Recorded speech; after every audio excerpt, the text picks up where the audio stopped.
Just another brother with another humble question. Just another brother with another humble question. All right, welcome to another episode of A Brother with Questions. I am your host, B. Period. Man, I appreciate y'all for joining me this evening. Please like and subscribe to the channel. We are on Facebook, TikTok, Instagram. What else we got? We got Spotify, we got Castbox. So please like and subscribe to all our channels. As you can see, we have a guest today. And so I'm going to go ahead and let him introduce himself. Go ahead, sir. Introduce yourself for me. Hello, my name is Cameron Saulsby. I am the president and founder of CK Flooring. We've been in business since March of 2012. We are based out of Orlando, but we go from Duval County to Dade County. We do residential, but we mostly focus on commercial applications, and that's who I am. I'm originally from Orlando, Florida. Went to Edgewater High School, then went to Northern Illinois University, and came back home and all that good stuff. And we reside still in Central Florida, and we're trying to make it happen. Gotcha. All right. Appreciate you, Cam. We appreciate you joining us this Having me on, man. evening. Appreciate it. Not a problem. So let's dive into what you're. Let's go back to the beginning. Okay. So what got you interested, or what made you want to start a business? What was the inspiration for that? To start a business or start CK Flooring? Well, let's go to the business. Was the CK Flooring the first business, or was it business and then you kind of found your way to CK Flooring? Yeah, it was business, and then I found my way. So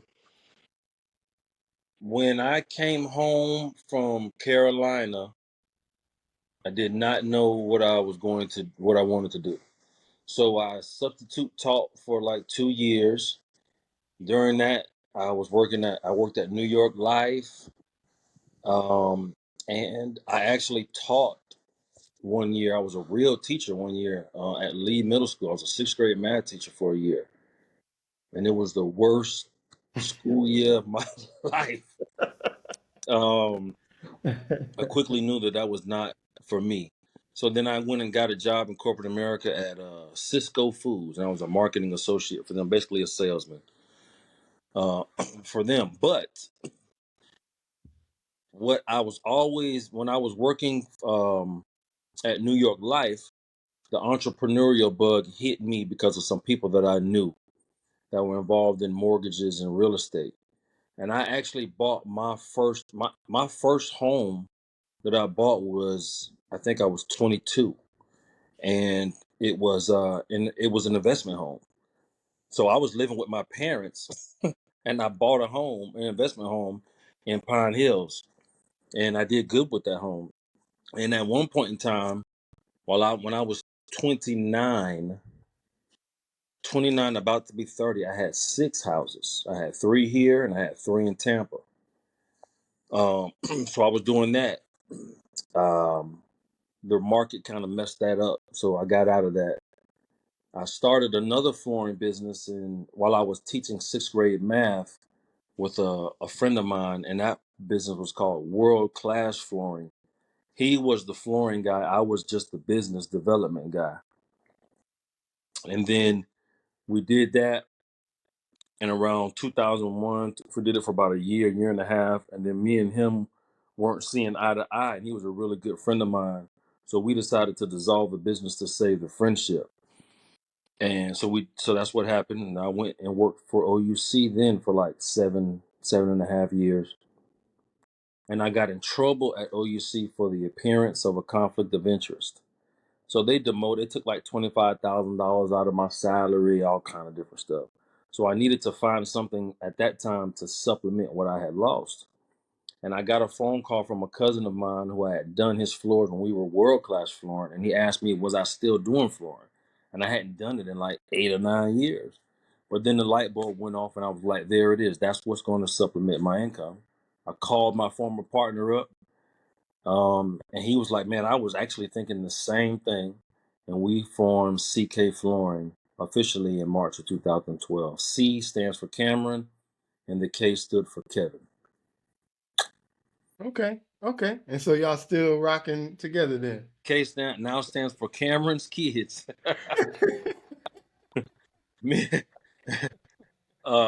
He and I parted ways for the same reason, but this time we actually did fall out, and we don't talk. Mm. Yeah, Well, let's say this then. So what did you learn from that particular experience with your former friend now? probably not to do business with a friend like that.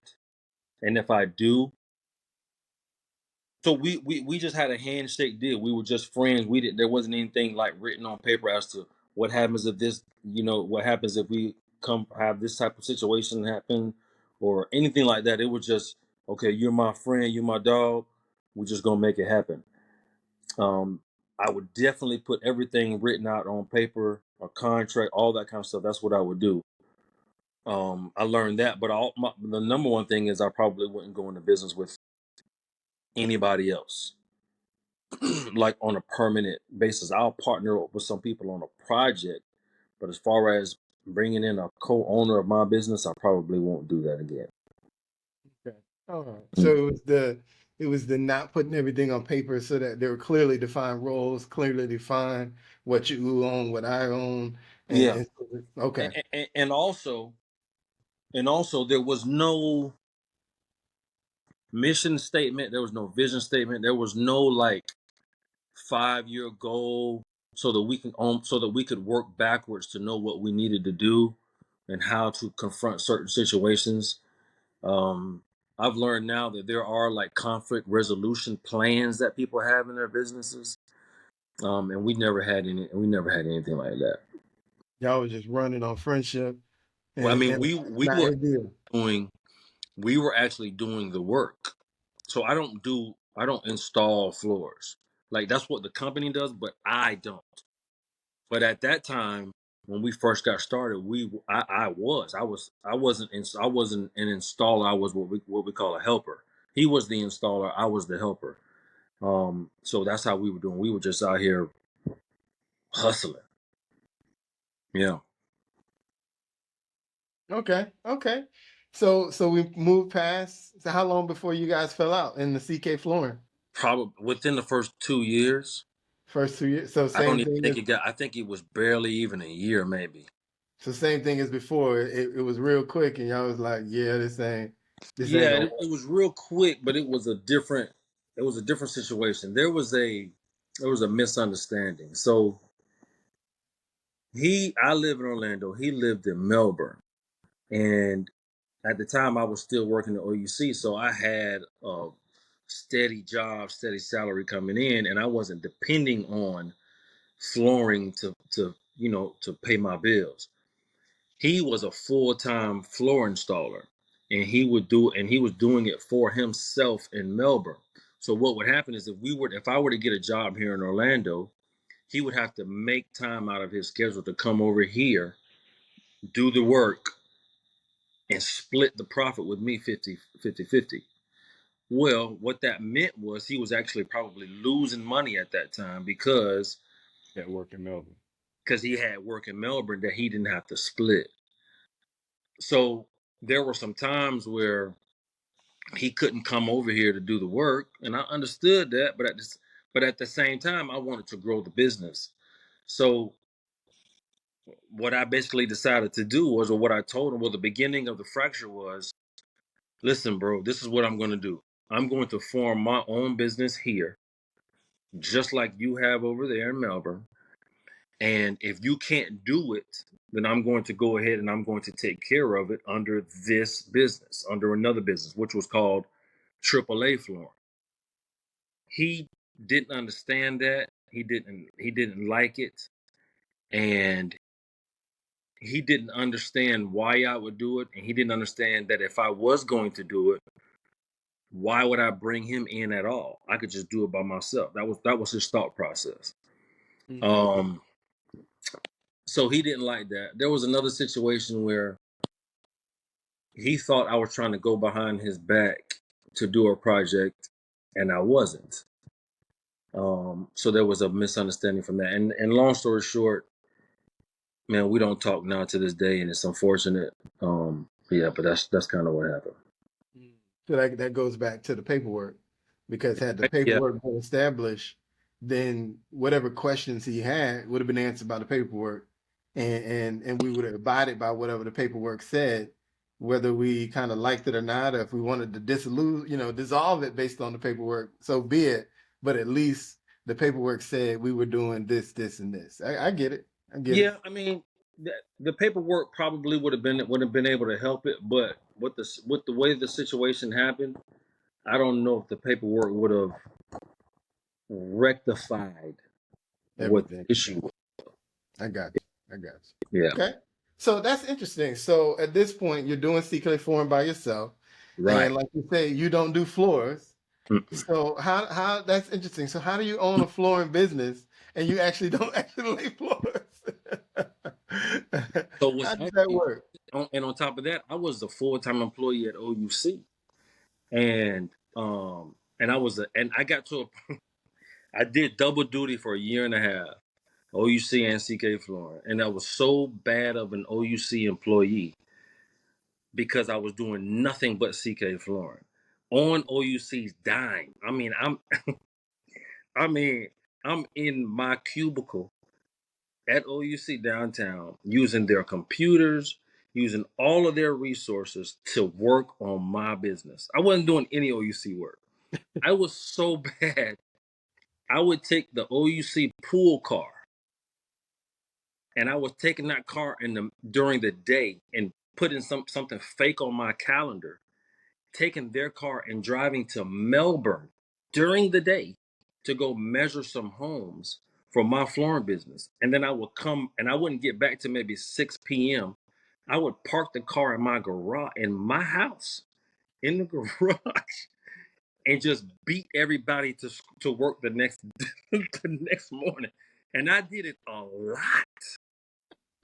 My manager was like, Cameron, like, I know what you got going on. Like, you gotta hide it. You gotta do better. Like, I mean, come on, Cameron. So it got to a point where I was just like, man, before I burn this bridge, Let me let me get let me go ahead and get out of here. Um, but yeah, so how do you do it? Boy, I was struggling, but I had a lot of good friends. Not a lot of good friends, but I had some people who were in my corner, who was involved in construction, and who actually had just started their general contracting business. And you know him, Chuck Lewis. Chuck Lewis helped me out tremendously because he had gotten a deal with what do you call them? Real estate uh, trust, where they were buying up all kind of homes in Orlando. So back then in okay. 2012, people were buying up a bunch of homes. Right, right, They were right. buying up homes and fixing them, and Chuck got the contract to be the GC on the renovation of the homes. So he Mm. gave me all of the carpet. I didn't know nothing about carpet, but he gave me every one of those homes, and we probably did like 100. We were doing good. I was making an extra $3,000-4,000 a month on top of my salary. Soon as we jumped out there, that's how fast we were moving. And the way that I did it was, I tell this little story. I was driving in the OUC pool car, and I saw some Spanish guys in a truck with a bunch of carpet in the back. And I went and tried to talk to them, but they didn't speak good English. So I got their number, and I went to OUC back to work, and I had an assistant. My assistant was Spanish. I put her on the phone with them to talk to them about where they get their work, where they get the carpet, so on and so forth. Long story short, I went to that place they told me, and I subbed out all of my carpet work to this bigger flooring company, and that's how I got started. So I was just going to measure. I would send the measurements to this company, and they would send out the installers, and they would handle it. and that's how I got started with it Mm, by okay. myself. By By myself. Now, yourself. So you yeah, basically figured out how to do subcontracting mhm, immediately, and it's been rocking and rolling. I yeah. got you. Okay. Okay. Now let me ask you this. So knowing that that's how you started, is that something you'd recommend someone else to do, or would you recommend them to, No, like if they wanted to start a flooring business, is that something you'd recommend? Or would you say it'd be better if you could actually do the work yourself? I would say it would be better if you actually could do the work yourself because. So don't get me wrong. If I needed to do some type of flooring, I could. The issue is, well, I'm old and it's gonna hurt and it's gonna mess up my, physically it'll bother me. But I don't know where to start. So with flooring and when you're doing homes, there's somewhat of a science. Not there's a lot of math in it, and the key to one of the really important parts of doing a good flooring job in someone's home is knowing where to start, so you can eliminate cuts. You can make sure that cuts are even in the home, so on and so forth. I can't do that. But where was I going? What was the original question? Would you recommend someone start a Yeah, okay. flooring business the way you did, or would you? So, so no, I would recommend somebody actually being able to do the installation, learning all of that part of the business, so therefore they can train someone to do it, so that they can become a W-2 employee because you make more money that way. Mm, The negative to that though is once you train this person and they know everything and they know how to do it, most likely they're going to leave and start their own thing. So there's pluses and minuses to it. I am in the process now of trying to figure out how not to subcontract everything out and to bring in a crew of mine who are just my crew that I pay hourly. That's what I'm working on. But um I would suggest somebody getting down on their knees, learning the installation part of the job, and then learning the same and try to learn the business at the same time.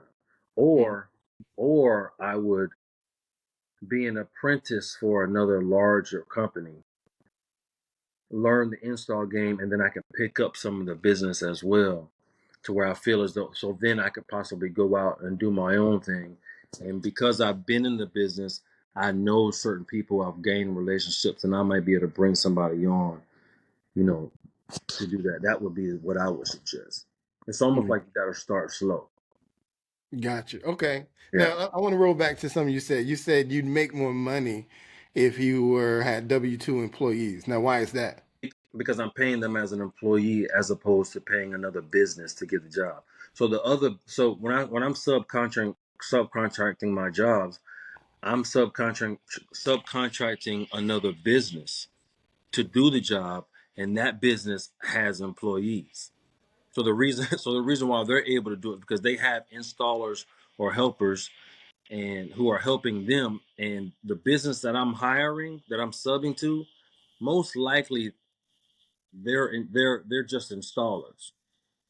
You know what I'm saying? So they have a business, but they're really just installers who don't get paid by the square foot, who get paid by the square foot, as opposed to working for me getting paid by the hour, because that subcontractor or that installer is going to make more money that way as well. They make more money being a sub as opposed to being a W-2 employee. But the negative to not being an employee or being a sub is now you got to go out and get your own work. You know what I mean? So Hmm. that's the plus and minus of it. Okay. Okay. Make Yeah. sense? Yeah, that makes sense. I mean, at the end of the day, if you're my employee, I can offer to pay you $15 an hour, and then that's what you make, and then everything else, of course, comes back to me. But Yeah. as a subcontractor, I'm going to pay you, a Right. thousand dollars for this job, even though you may only spend $400 to do the Exactly. job. So, Exactly. yeah, But yeah. I don't. The only way. So I was hesitant on trying to find a W-2 crew because they're going to have to be really good. They're going to have to be dedicated, and they can't be lazy, and they can't be trying to get over. Because a job, if I'm paying you by the hour, and realistically, these guys making some good money. Like there's guys making at least $30-$35 an hour. Like if I were to do that, and the job may take them 8 hours, man. If they're not like who I need them to be, they're gonna string that out, to make more money, Hmm. which is gonna cost me. Hmm. So again, there's positives and negatives to every way. If I could get a mix of sub and W-2 crews, that would be ideal. Gotcha. Okay. All right. So let me ask you this. So you told us a story. You kind of fell into flooring, started with your boy, and then you kind of fell into it. So would you say at this point you develop a passion for it, or how do you see it at this point? No. Uh, I was somewhere the other day talking, and I told him I don't have a passion for flooring. Like, no, no. I have a passion. I, I like business. I like making money. And, I have a passion for feeding. I'm a ladies' man. I have a passion for feeding all these ladies I have around here. So um, that's what the passion is. That's what the drive, that's what the why is for. If somebody were to tell me you can make the same amount of money doing something else, I probably would jump at it. I mean, I would. Like if I could go be an NFL scout and make the same amount of money, I'd be like, okay, I'm gone. I would find another. I probably would find another business. You know what I'm saying? I'm passionate Hmm. about entrepreneurship, but not necessarily flooring. No. Okay. So flooring is a means to an end for the moment Yeah. until it isn't. I mean, it's just that happens to be. It just happens to be the product that I sell. You know what I mean? Okay. Yeah. Okay. So at the end of the day, you actually consider yourself a salesman, and right now your product is flooring. Well, I mean, every entrepreneur is a salesman. I mean, do you consider yourself a salesman? I don't necessarily consider myself a salesman. But you're Um, but you're But I selling, am selling something. I am selling a product, right? but I actually don't consider myself a salesman. Right. When I think about, and that might be one of my flaws as well, because I don't see myself that way. I actually see myself more of a service provider, as more compared to a salesman. But I do understand your point because if you're as an entrepreneur, we're really selling ourselves and we're doing that constantly. And that's Constant. ultimately how we're, gaining business and Right. growing our clientele. So, Right. I mean, at the end of the day, I think everything is comes down to a transaction. Like I have something to offer, you have the means to purchase it. If you see the value in it, then you do it. And I think that kind of is everywhere and everything, kind of, even church. okay. Okay. All right, then. Let's see. Let's talk about, so you talked about your failures in terms of starting a business. Would you say that was your greatest failure so far that you've had to grow from, or what would you consider your greatest failure to be so far? The failure you mean with the first flooring business that we didn't do? Well, just the failure of the partnership with your, good friend, and Mm, would that be what you consider your greatest failure at this point, or? Never been asked that question like that. I've never thought about that. What? Well, I mean is we're all ultimately in business. We are failing at something and then Yeah, overcoming, it, right? yeah. And so when I look, so just that's my question. I'm wondering, so far in business, would you consider that the broken partnership with your best friend or good friend as your greatest failure, or is there something else that you've had to sort of overcome that's really had an impact on you? So if you would have asked me that question without if I considered my partnership being the greatest failure, I would have never thought about that as being the greatest failure. But because you, but now I since you did, I actually probably would say yeah. Mm. I would say that is my greatest failure because it bothers me still to this day that me and him aren't partners, or that me and him aren't friends.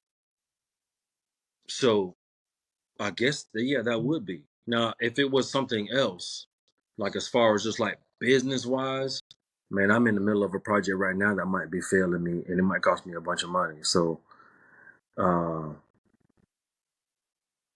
yeah, to answer your question, yeah, that would be our biggest failure. So, all right. So, obviously, the biggest lesson you said you learned from that was the paperwork, Hmm. and then going back and then not starting a business with a friend, if you will. Hmm. So, so then you just talked about being in the midst of an issue.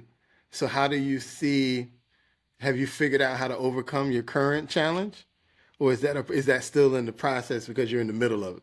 Yeah, we're in the thick of it right now. So, but what I already do know, what I've already learned about that is, again, um, paperwork. So I'm really bad with paperwork, and and hold on, Jimmy, I'm sorry. What was the question? Where was I going?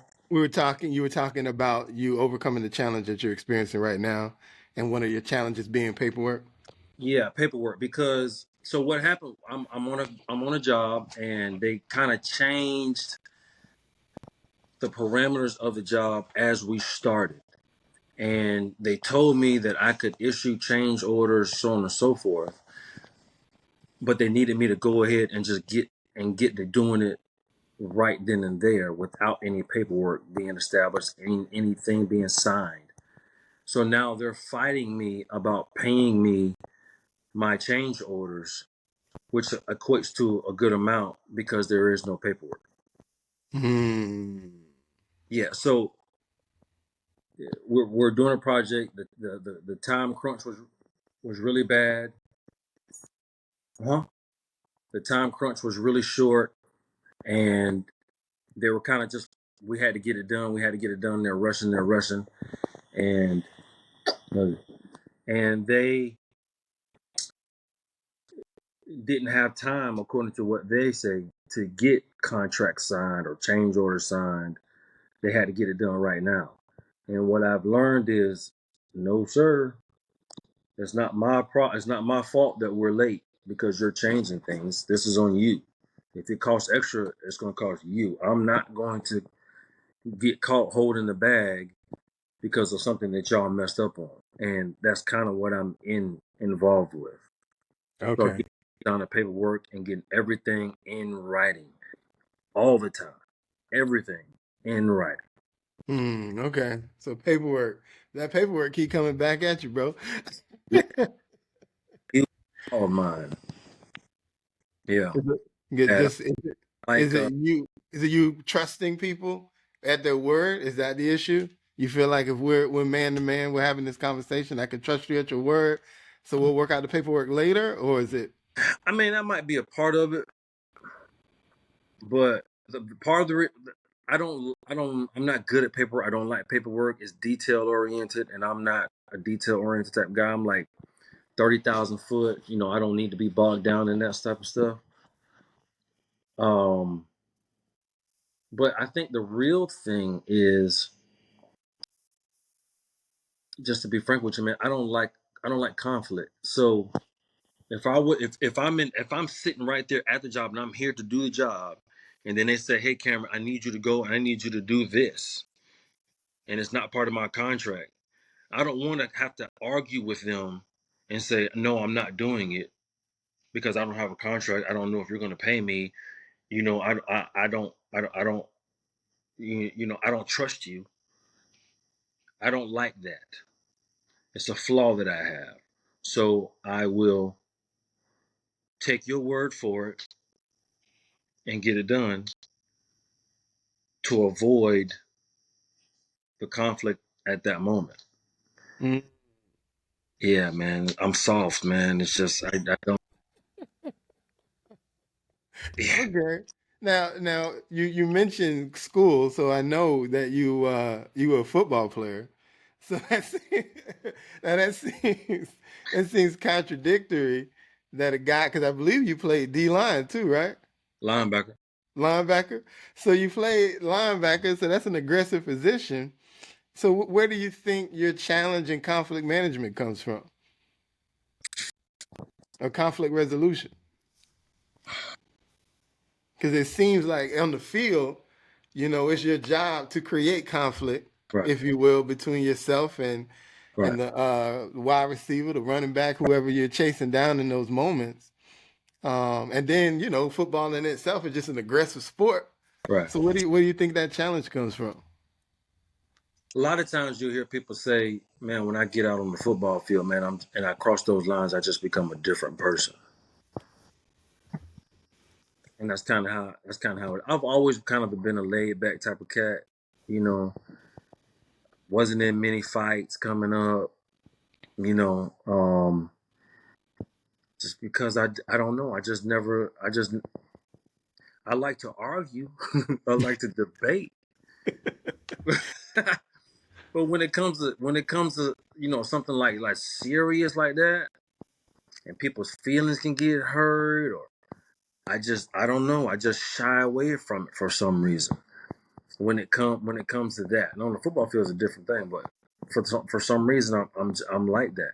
I think that's part of the reason why I'm kind of this is gonna sound contradictory too. I'm kind of blunt, and I just kind of tell you how it is. I don't kind of pull any punches.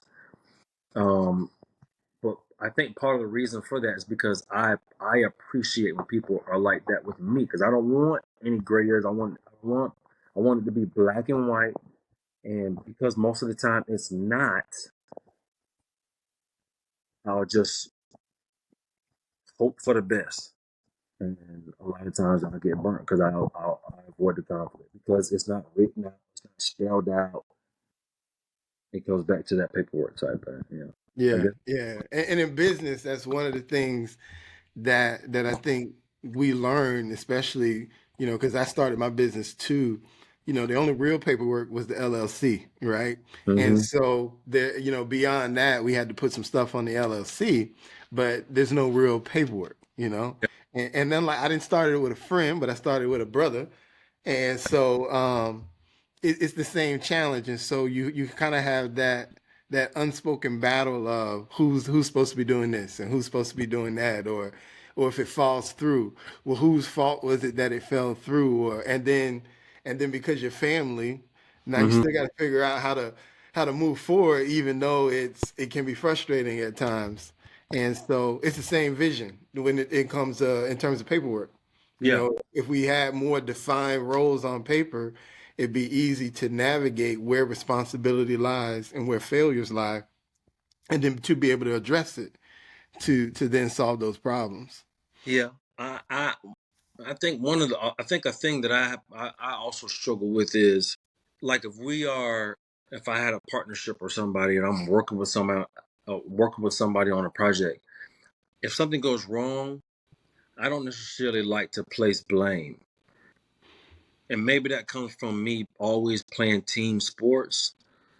And sometimes me and my wife may get into it because it doesn't matter to me, and this is wrong. It doesn't matter who did it. It matters that it happened, and how do we fix what happened. I don't care who did it, because that person who did it knows they did it. They know they messed up. They know they're wrong, and I don't think, and take a parent aspect out of it. It's not necessarily my job, I don't think, to reprimand somebody who's on my level, in my opinion. It's hard for me to do that. It's hard for me to come down on somebody or tell somebody what to do, um, when I feel like they're on when we're on the same level. You know what I mean? So again, it's a flaw of mine. I avoid conflict. I avoid conflict to a fault, but I'm working on it. I'm working on it. You get me to a point, like you get me to a point now. It's all. It's no holds barred. Yeah, it's no holds barred because I'm about to get like that with this GC on this project. Yeah. So it's like no middle ground when it comes to that for me. You either laid back or you aggressive. Or I'm all the way. Yeah. Yeah. Yeah. Yeah, it's kind of it probably reminds you of being on the football field. I guess So so. when you're not on when you're on the field, now I gotta go, Yeah. and I gotta Yeah. do whatever it is I gotta do. Hmm. And so now that you feel like in this situation, they're backing you to a corner, Yeah. and so now they're about to pull the full wrath Yeah. Yeah. of everything I got to And then say. you're not controlled. You know what Right. I'm saying? Then I'm not that I lose control, but I'm willing to, to get out of character a little bit. You know what I'm saying? Because I'm emotional about it. I'm upset about it. You Hmm. know? And that's something that I've also tried to learn is to take emotion out of. That's part of what I like about business too, because um it shouldn't be emotional. Hmm. It should just be black and white. Right. Everything that we're doing is on this paper, and you Mm-hmm. violated the paper. So now, Mm-hmm. how are you going to fix this paper? Right. Right. You know, but Right. and the other thing too, as you were talking, I was thinking about it. It's not really blame. It's more accountability. Okay. So if you were supposed to do something, you talk about being on the same level. So if we're on the same level, then and you don't do something you're supposed to do, I should be able to hold you accountable. I should That's be able true. to say, hey, you said you were going to do X, Y, and Z, and you only did X. Where's Y and Z, bro? Yeah. Right. And on some real, because again, it's business. So I'm not in my feelings about the fact that you didn't do X, Y, and Z. I'm in the paperwork said you were supposed to, and so I need you to hold up your deal. And if not, then we need to figure out how we move forward. Which is Yeah. why again it goes back, it's gotta be on this paper because at the end of the day, they're only going to do what the paper says. Right. You're you right. know and unless you can prove otherwise, I'm going to do what this paper says. And then there are moments, because I know, like, even with my father-in-law, Mm-hmm. he did business for a long time, Mm-hmm. and I would say he's a mild-mannered guy, Mm-hmm. but I can see in just conversation, I know there was some moments in time where he had to get a little bit out of character Yep. to be able to get done the thing that he wanted to get done, Mm-hmm. because perhaps you thought, oh, Mm-hmm. he's just so nice. Mm-hmm. I'm nice.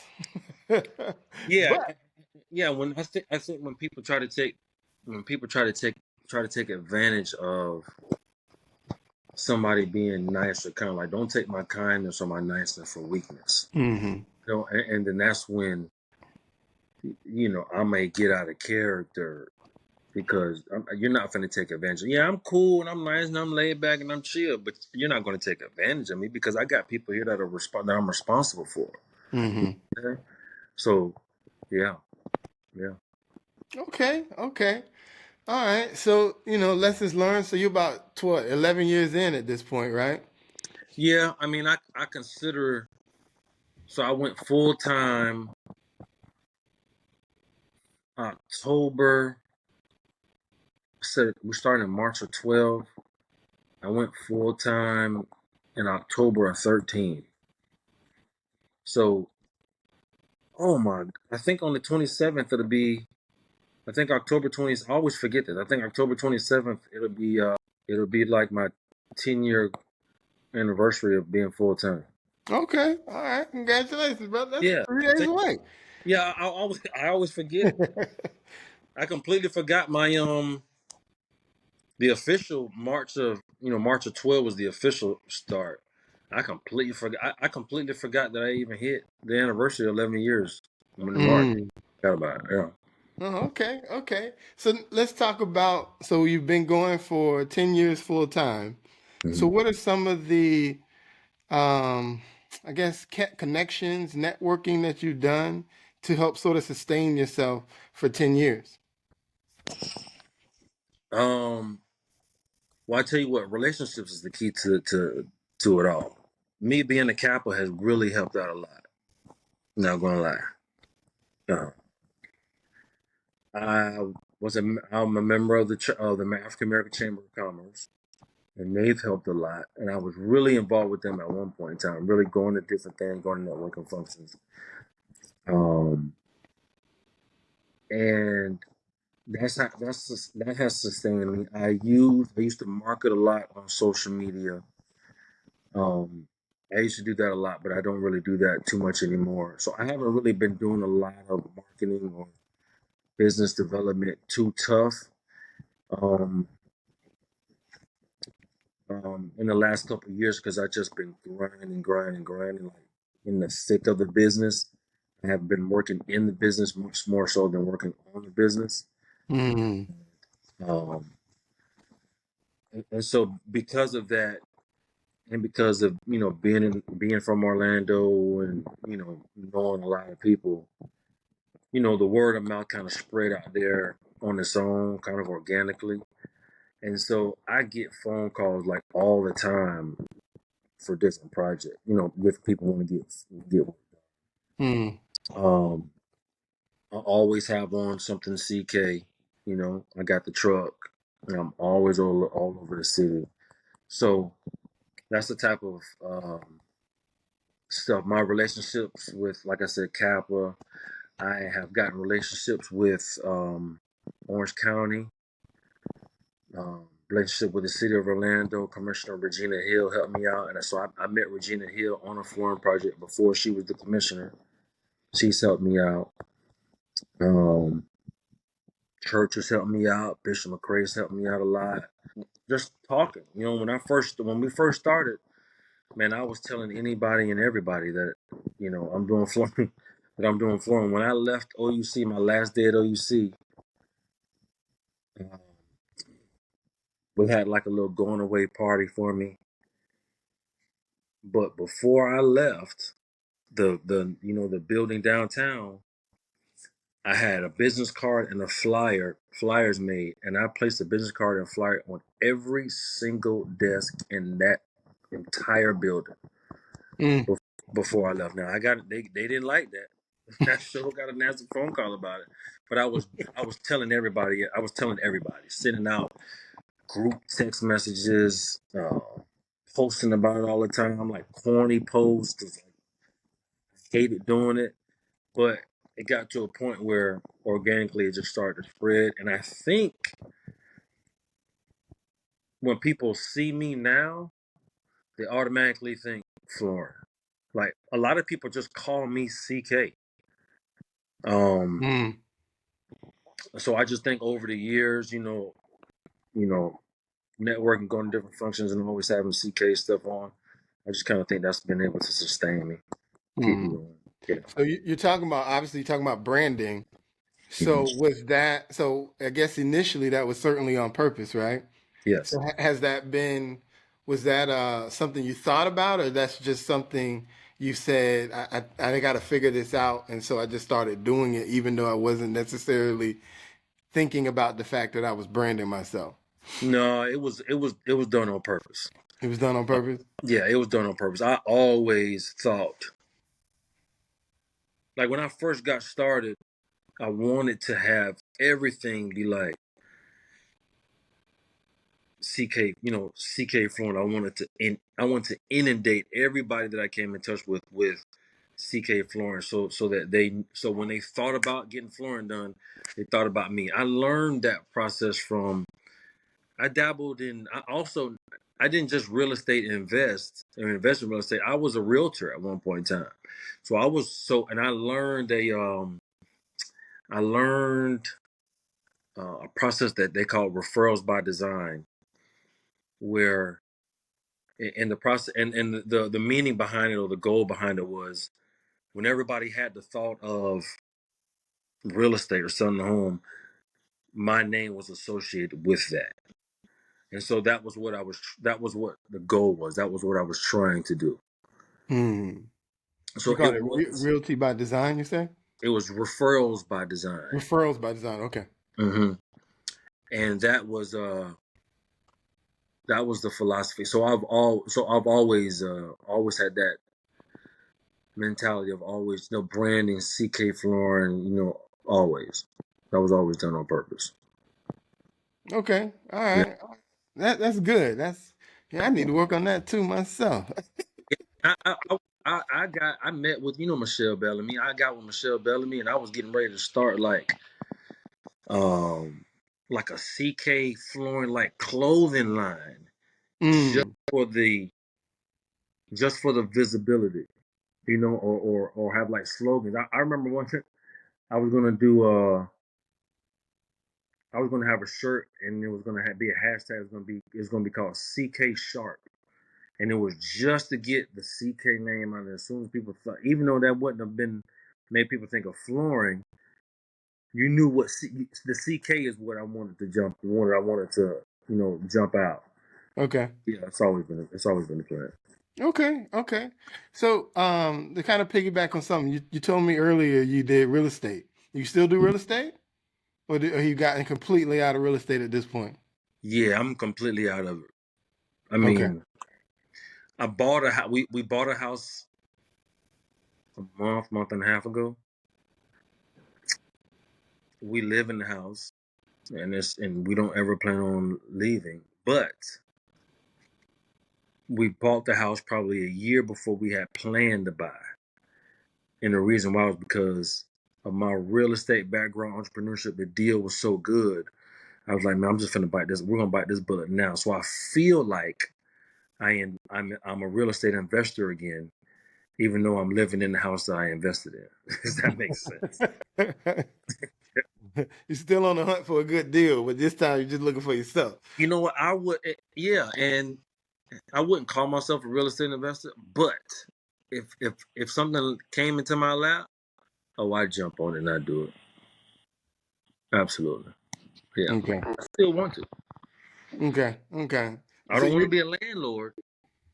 I don't want to be a landlord, but I'll buy one and flip one with the quickness. Gotcha. Yeah. Okay.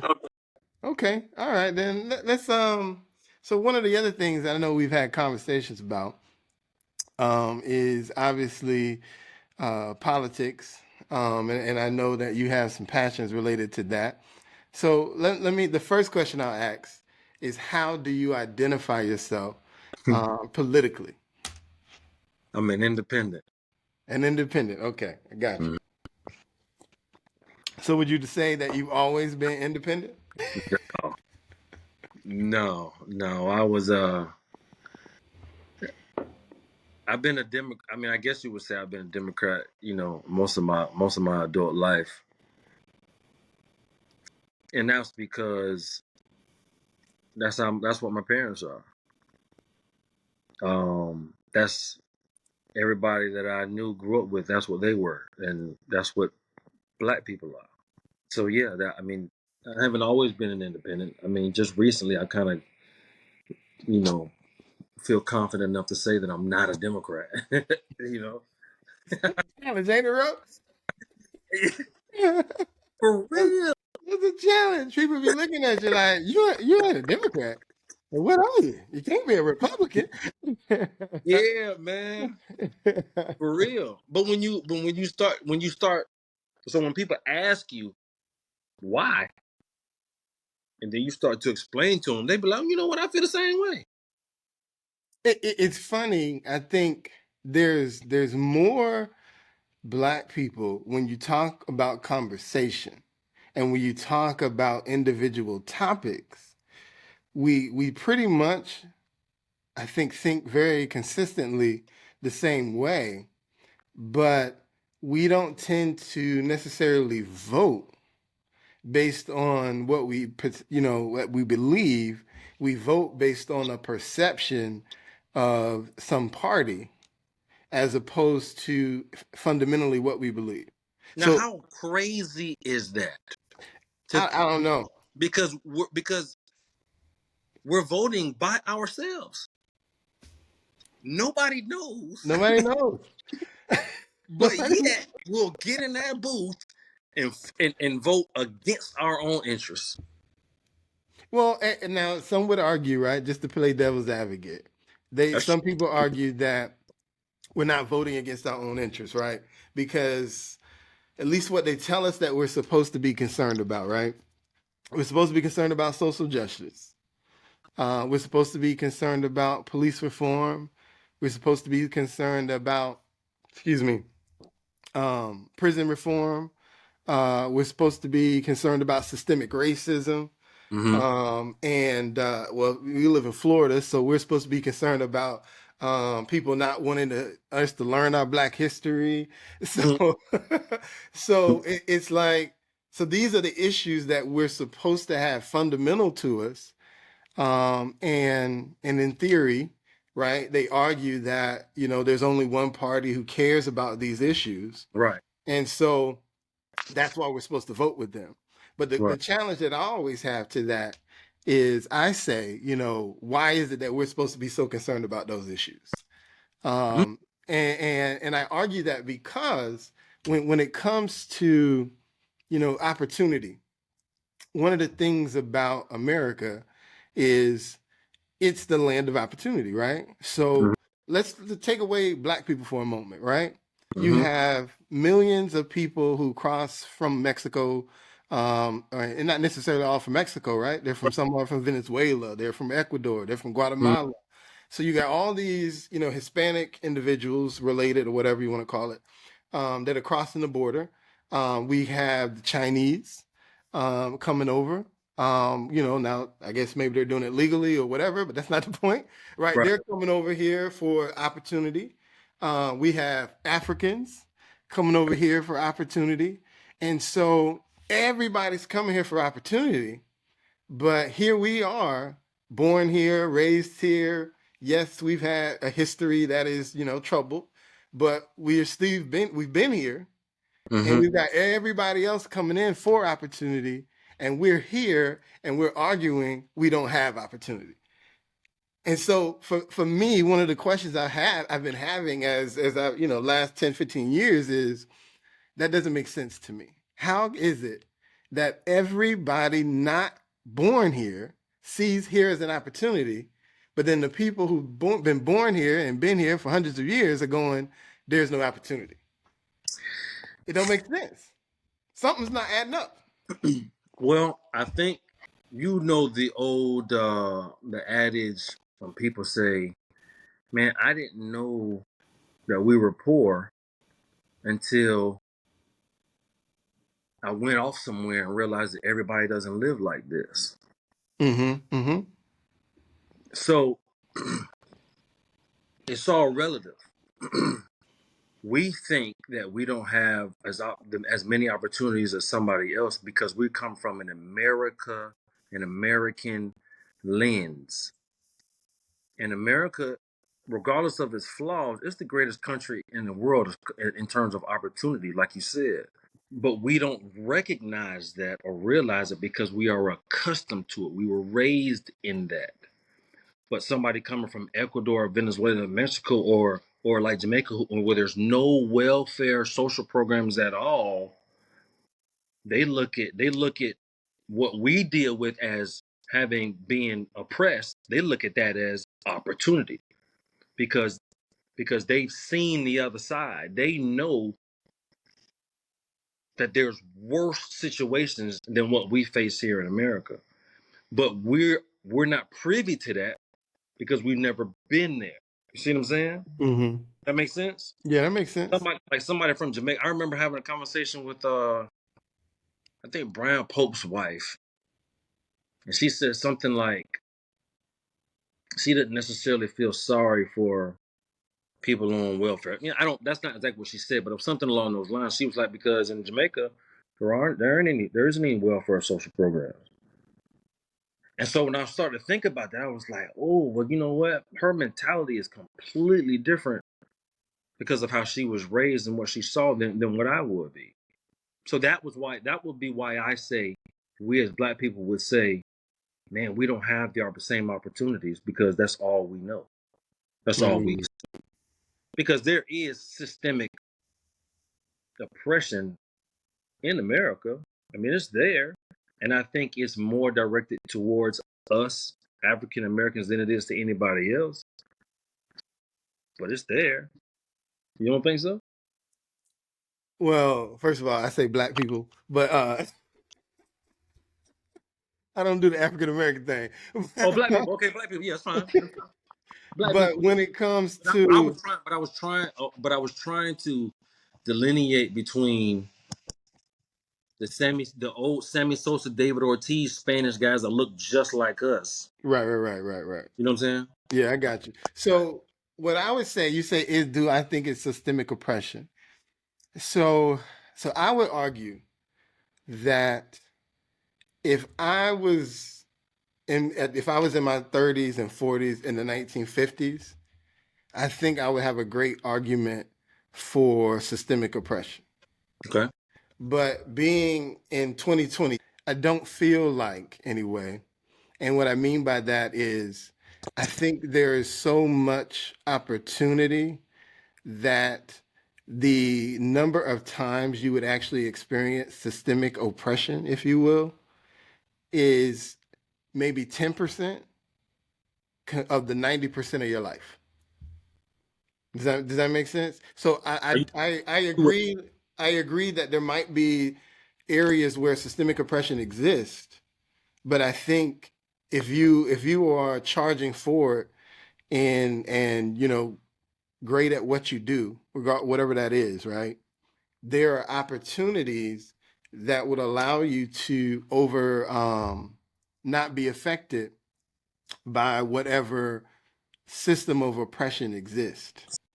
See, I think the genius of America is the fact that everything. I think America is nothing but a big business. It's nothing but a big corporation, and all of the and what we are born into when we're born into America is nothing. There are so many systems in America in our life that we don't realize is a system. We are immediately given a social security number. So we become part of the system. And we don't even realize that we're in the midst of thousands of systems that have been established from the creation of America. The genius of systemic oppression or systemic racism is that we don't see it because it's part of a system. So you say maybe 10%, maybe 10% where you can put your finger on it and you can say, you know what, this was racism. I was oppressed. You can put your finger on it. But I guarantee, I would assume to say that it was 25, 30, 40% that we don't even realize that we've been oppressed or been affected because of who we are, because it's not flat out in front of us. So let me ask you this then. So, um, so again, for me, I'm always looking at where we are today. Hmm. And so when you think about today, what would be your example of systemic oppression that maybe you say we don't see or that you do see? Well, just in the construction industry, um, the only reason why I feel like I'm getting some of these government projects is because one, they have to give them to minority businesses. But bro, they don't. Those white companies, they don't want to give us anything. They don't want to. They don't want to give us that work. They give us that work because they have to, and and a lot of the times that system that they're supposed to do, where it's like a mentor project, they're supposed to help us out. They're supposed to let us grow, help us grow, let us see the back, all that kind of stuff. That doesn't happen. They don't really throw the rope back or give their hand back or offer us opportunities like they would give somebody who was not black. Okay. At least in the construction industry, it doesn't happen at So all. from your perspective, then you're seeing them do that for, let's say, some of the white companies on your level, but you're not seeing them do that for black companies on your level. Yeah, and absolutely. And the MBE program that we have, with Orange County, with the city of Orlando, with minority business enterprise and stuff like that, I think it's necessary, and it's necessary just like welfare is. But at the same time, welfare holds us back, just like the MBE program holds us back. Because if I'm sitting here and I got a prime contractor who's going to pay me $100,000 just to push paper because they got to have minority participation on a project, most likely I'm going to be happy with that, and I'm never going to try to push to become the prime. Just like if I'm on welfare and I'm comfortable being on welfare, I'm not going to push to get off because I'm comfortable.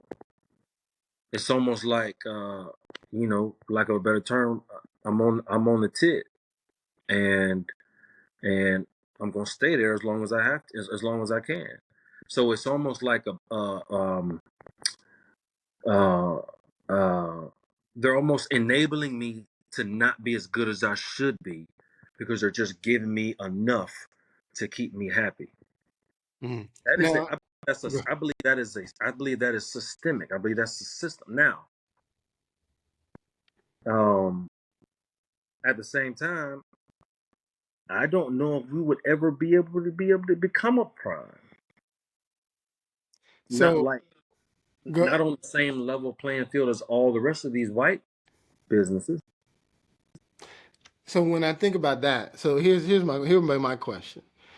So are you stuck there because, and we'll call this a part of your flaw, right? So Mm-hmm. your flaw is that whole confrontation, right? Mm-hmm. So are you stuck there because you don't want to push the button to get to the next level because you don't want to cause a conflict and then lose that spot? Or are you stuck there in terms of even relationship, right? Because the reason why they're in the position they're in, if we're being honest, right, is because of the relationships they've built with the people who do call the shots. And so, as minority businesses, are we being held back because we aren't building those same relationships? I think that's part of it, but I don't think we have the. I don't think a lot of times we have the accessibility to build those relationships with the people that we need, with the people that we have. I give you a perfect example. I had bid on a project to do the downtown uh, tax collector's office. That's over there next to the Orange County building. I won the bid. The company was a white GC, and they needed to get minority participation. They chose me because I was the low bid and I was an MBE. When we're getting ready to start the project, the architect wanted me to produce some paperwork that wasn't really necessary, but that's what they wanted. So they have a phone call, and they put me, the GC, and the architect, and they put another flooring contractor on the phone. Flooring contractor did not win the bid. They're not in the contract, but they put them on the phone call. The architect questioned if I had the ability to do the project, all kind of stuff. So after we get off the phone call, I get on the phone with this other flooring contractor, and he tells me, "Look, man, the only reason why you got this job was because they needed the points and because you were the low bid. I went to school with the owner of this company. I got all the relationships with the distributors, with the manufacturers. I'm guaranteed lowest price. I got all this stuff. So when you came in and you were lower than me, we figured that something had to be wrong. This man knew this other flooring contractor knew my bid. He knew everything. He knew everything about what I submitted to this company Mm, because of the relationship he had with him. got you. You see what I'm saying? I see what you're saying. We don't have that. Now we have that in little pockets, like I could do that with Chuck, or I could do that with Michael Young, ACY, or maybe Construct 2 or something like that. but they're here. We're talking about guys. We're talking about companies that were way up here that are doing that. You Right. know what I mean? So they're going to give us a little piece of the pie to keep us satisfied, to pacify us. That's how I look at it. So okay. That's been my experience. So I understand that point. Mm-hmm. And I even understand. I can see where you have a challenge in that. Mm-hmm. But in the concept of looking to overcome, right? Mm-hmm. Because we recognize the problem, we understand why the problem exists. So then, as you do, I'm sure, what's the solution? And so I'm looking at that. I'm going, number one, why is it that we don't have any players that are playing on this level? And that to me sounds like a relationship thing. And so, and here's the thing. Here's what I mean by that. So I imagine the players that's playing up here, they're doing two things. So number one, they have a relationship, whether that relationship was built from the like a school, like in the situation that you were talking, Mm-hmm. um, whether that relationship was built from conversations, dinners.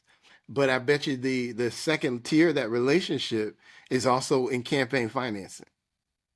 And so when I look at us, so I ask that question: how much campaign financing are we doing? Because the truth be told, you can't pay them, right? Because that'd be illegal. But you can give to their campaign in order to help them get reelected, so that when the project comes up, you have somebody you can go to, and he can remember, they put $100,000 in my campaign, and so how much of that are we doing? Because, like you say, America is a business, and the business is campaign financing. Well, Because I don't think we're not doing enough of that.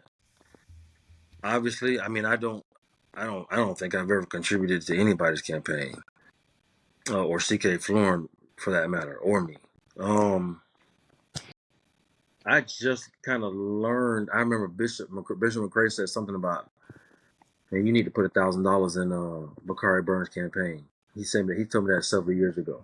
That's the first time I ever even thought about it. Right. So that's one. I don't think that we realize how important that is. I'm just realizing how politics plays a big role into all of this. So mm-hmm,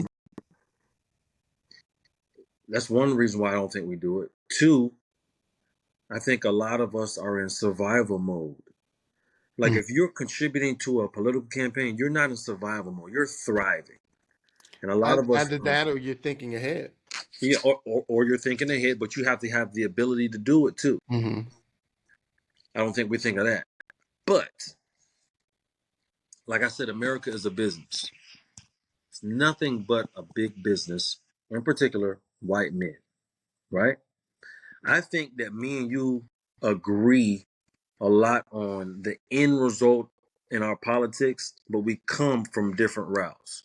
America's a big business, and I understand why they have systems to keep us to keep us to not get on their level. Blacks I'm referring to.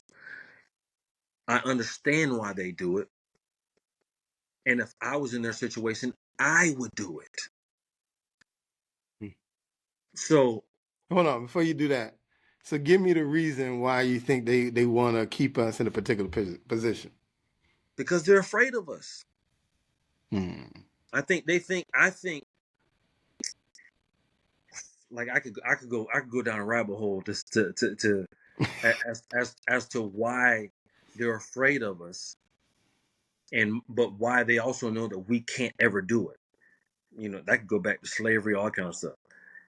I think that the white man knows that we are a dominant species, but mentally they broke us a long time ago to where we never can come together and unify to do what we need to do.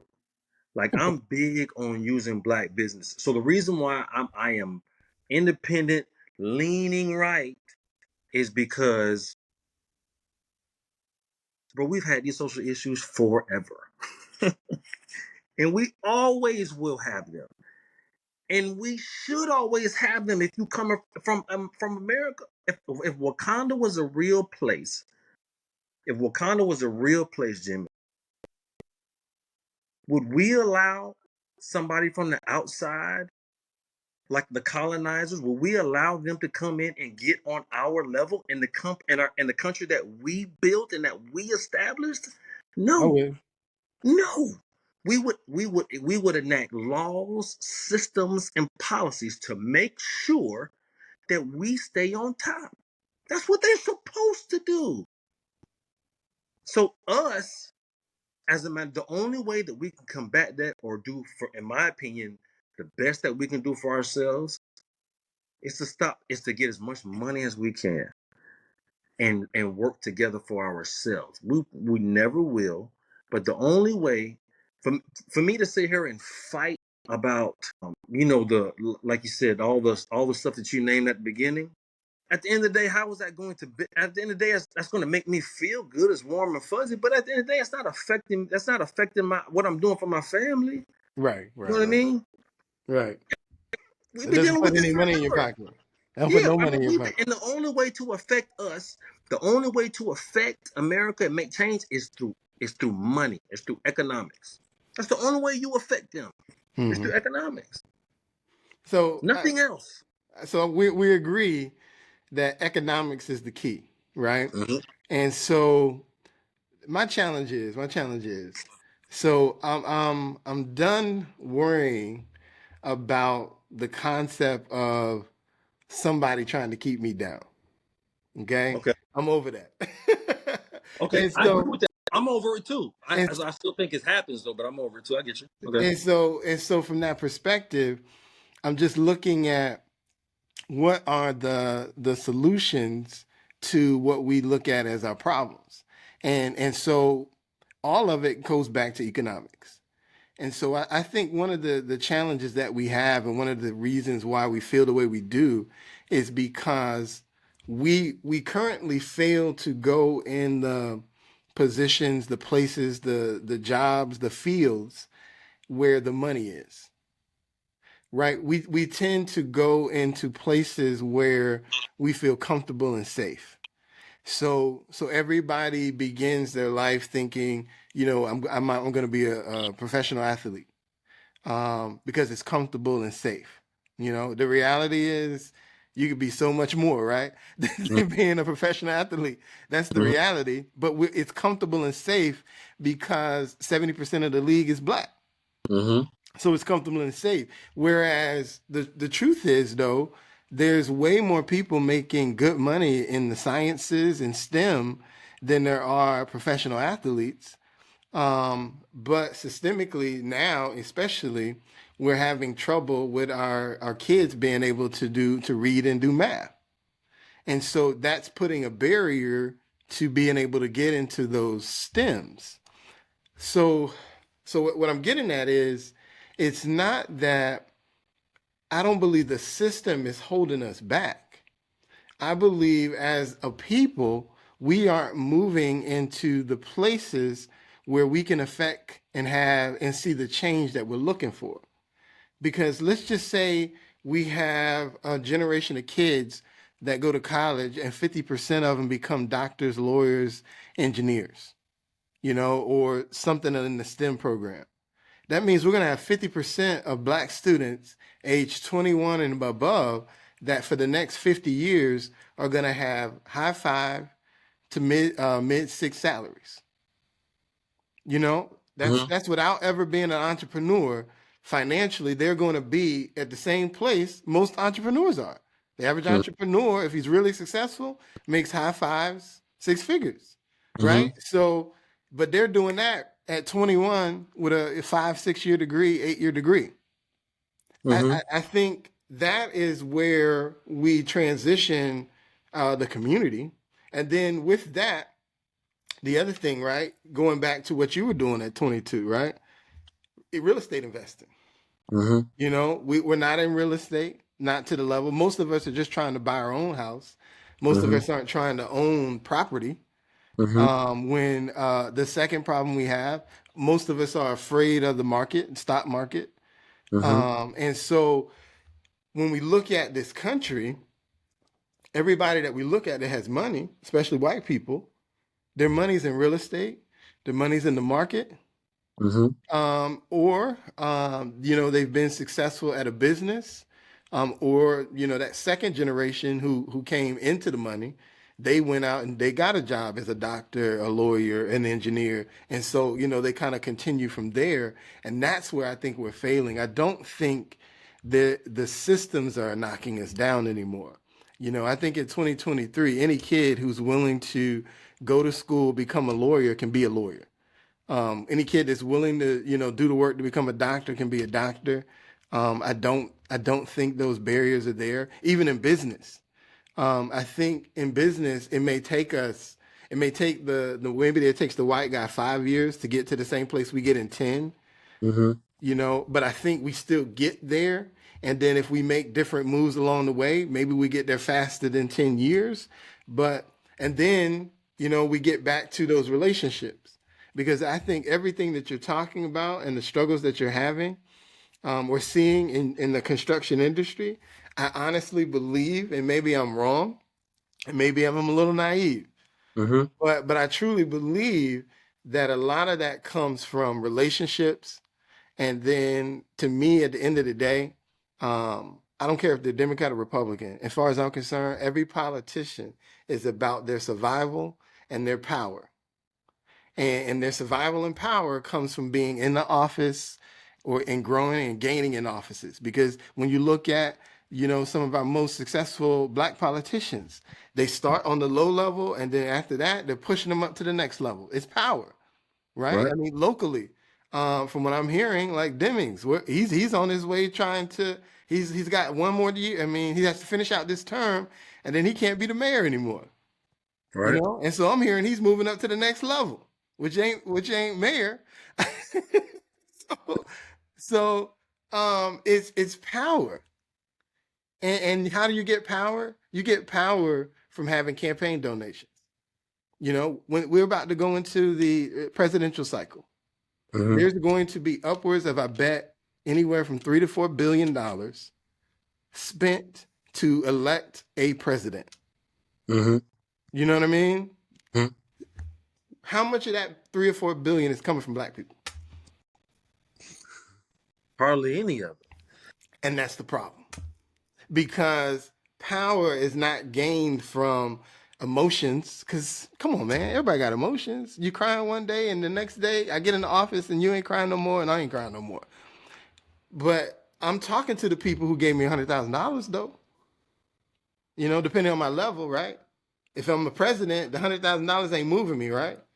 You Right. might need to get me a couple million. Right. But if I'm the state senator, that $100,000 is powerful. Right. You know what I'm saying? And so, you know, that's what it comes down to. And I wonder, as black businesses, whether it's the construction business or any other business that, you know, depends on contracting, how much are we really doing to move people not based on our emotions, but based on the finances that we're doing for them? Because when I look at other communities, whether it's, you know, white people or whatever you want to call it, right? They're doing money, right? They're doing big money fundraisers and Right. raising millions of dollars. Right. You know, when I, you know, even when you look at some of it, you know, the LGBTQ and all of that kind of stuff, right? They're doing $1 million fundraisers. You know, how many of those are we doing?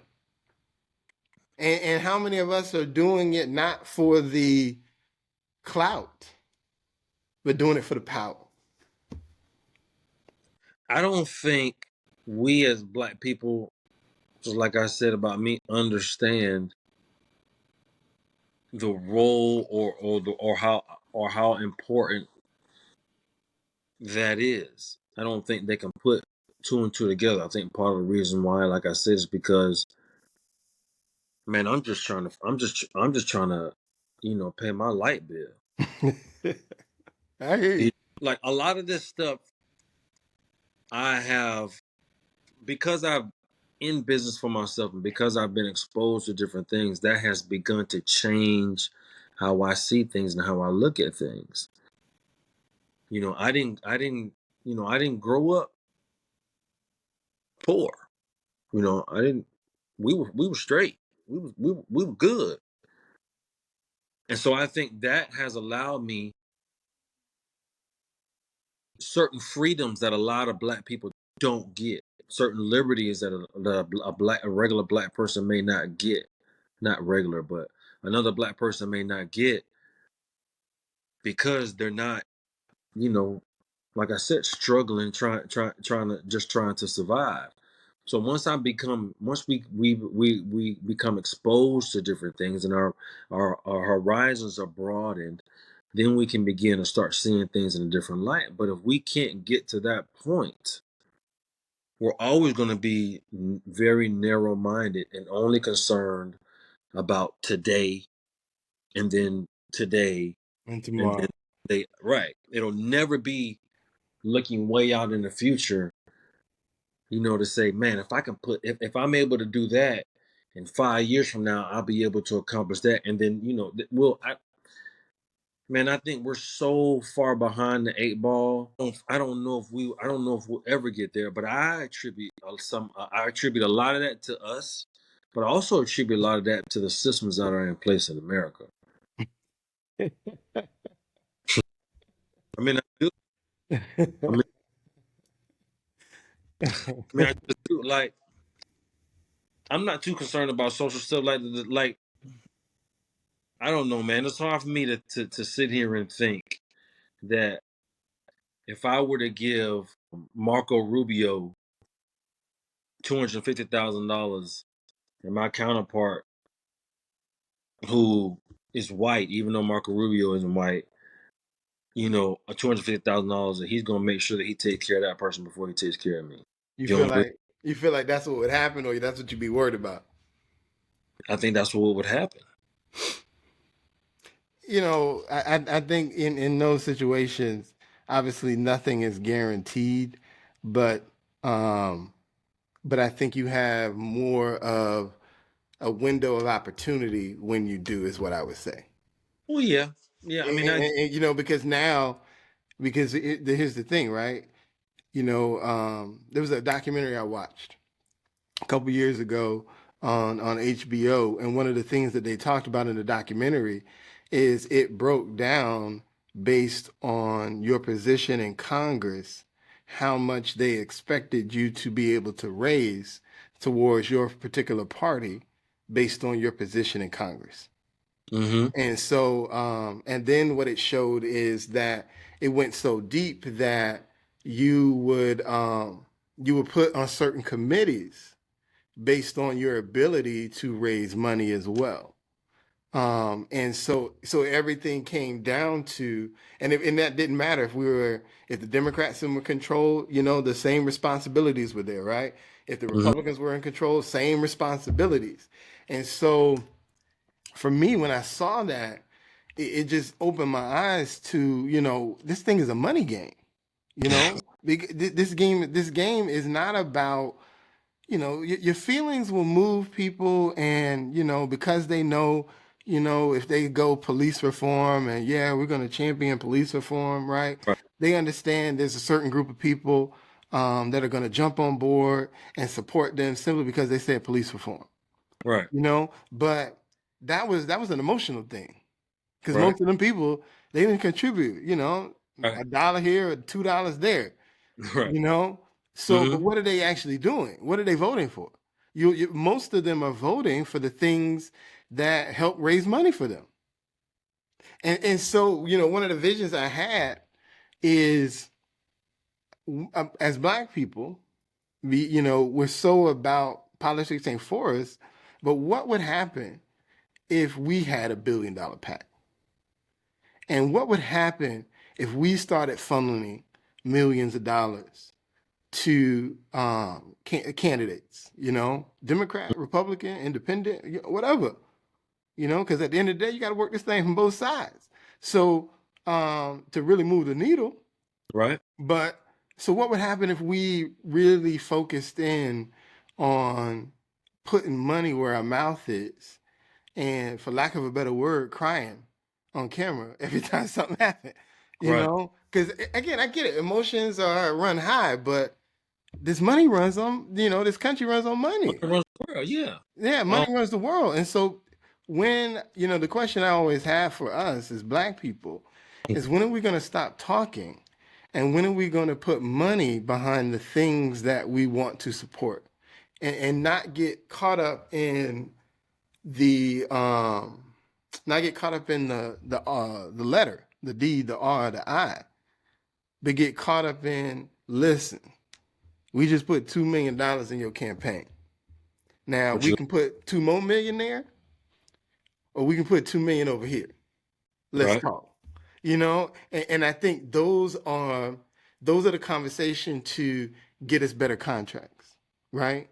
Hmm. Now the other piece to that too is, we got to build some more relationships, because I'll give you, like, I was thinking about you when you were talking about you and that contractor that you called, and then he broke down the game for you, right? Do you still talk to that contractor? Yeah. Okay, y'all got a better relationship now, Hmm. and he's giving you more game on what you can do to not make the same mistake the next time. Hmm. So that's how that you know what I mean. That's how you're elevating yourself, and building more relationships like that, where again, maybe the next Oh, time. you talking about the contract that I'm in? That I'm having a problem with right now? No, no, no, no, no. The one that you said when you bid on the contract, they took you because you were minority and you were the lowest bid. No, I don't talk to that contract anymore. Oh, you don't talk to that? Why not? Because I look at it like this. Now, maybe he wouldn't want to build a relationship with you, but but at least I would think there would be a benefit. And again, I ain't talking about making him your best friend, Mhm. but he obviously has a window into the game that you did not have, because Yeah. because what he was basically telling you, you made a mistake, and so that's the reason why they had me on the phone with you.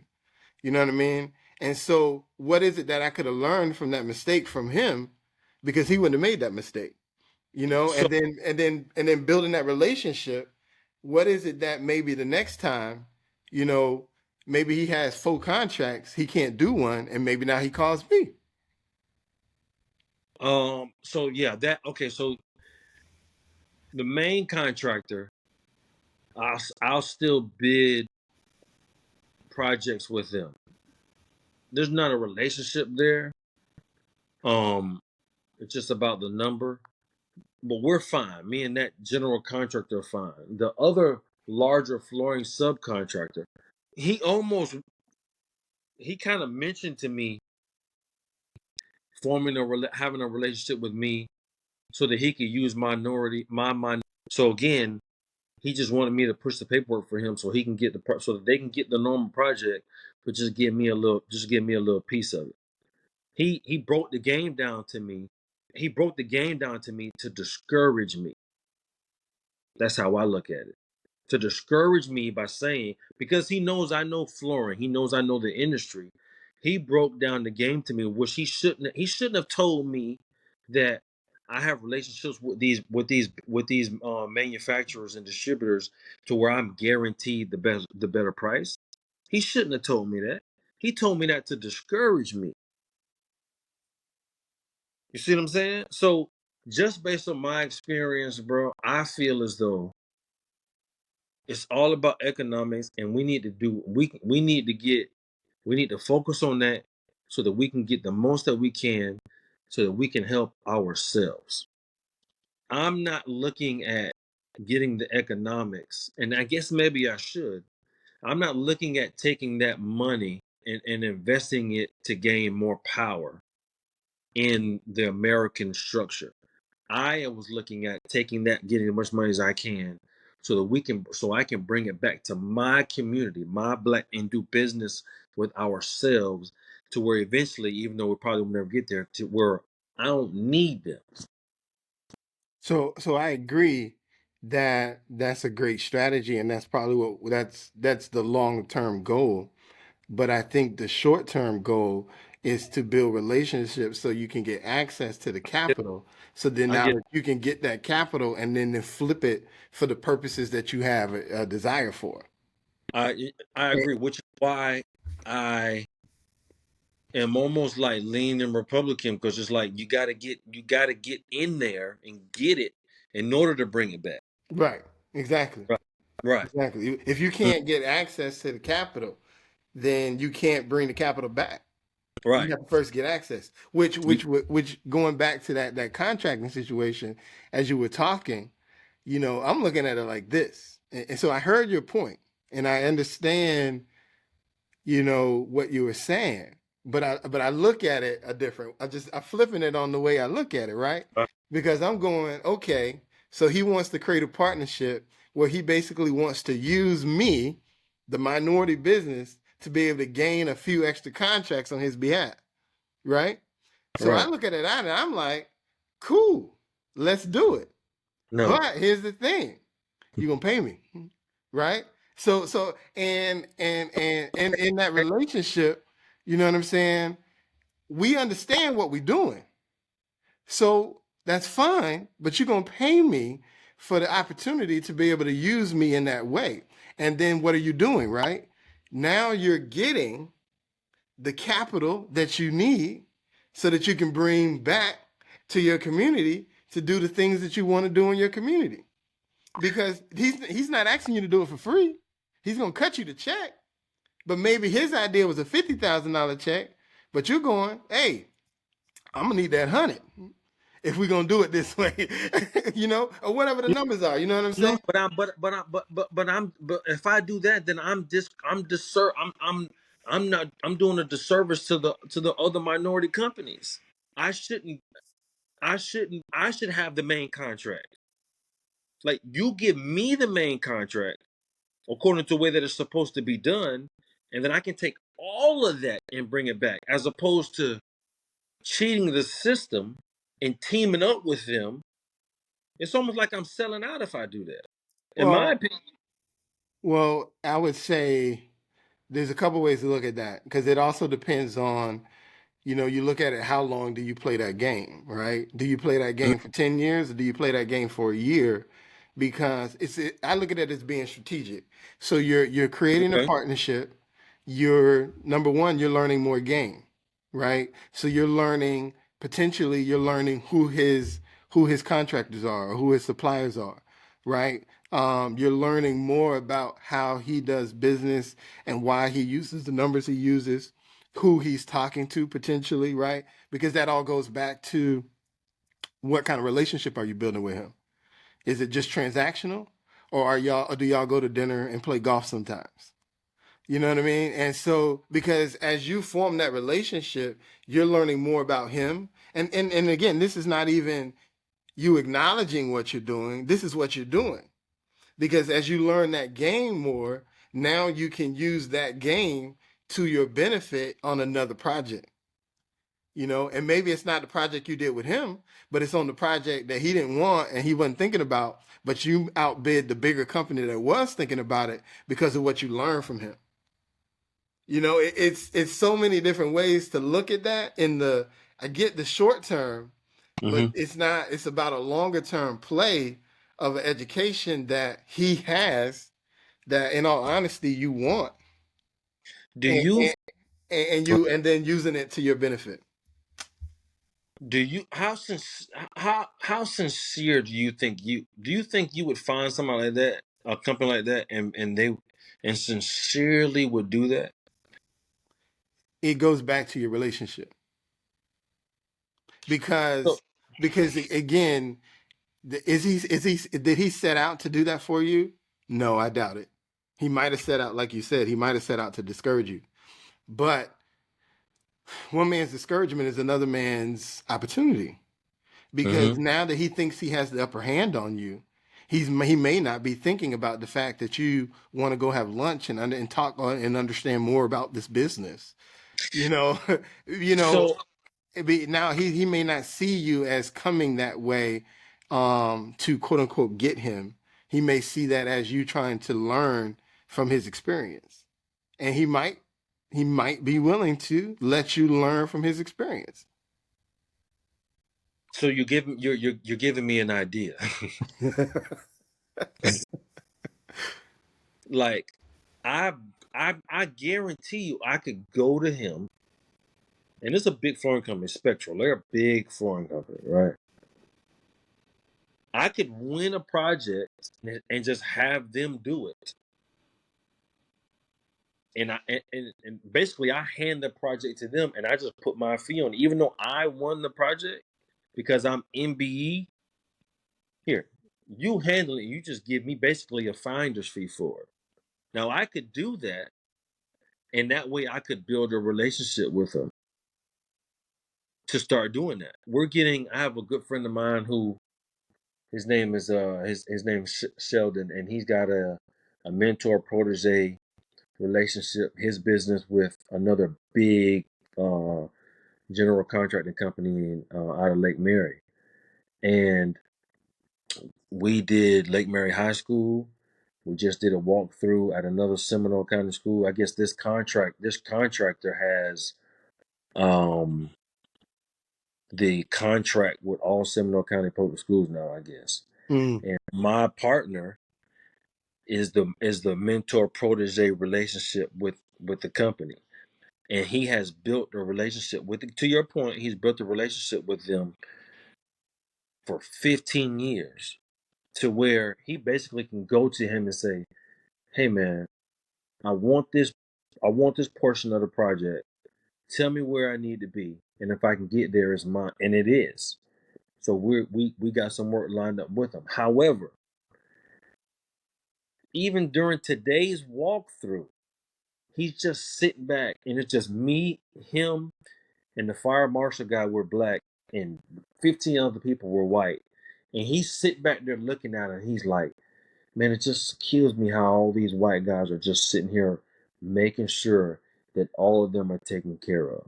That is more of the majority in the way that it is, as opposed to the mentor protege relationship that he has fostered over the 15, 20 years.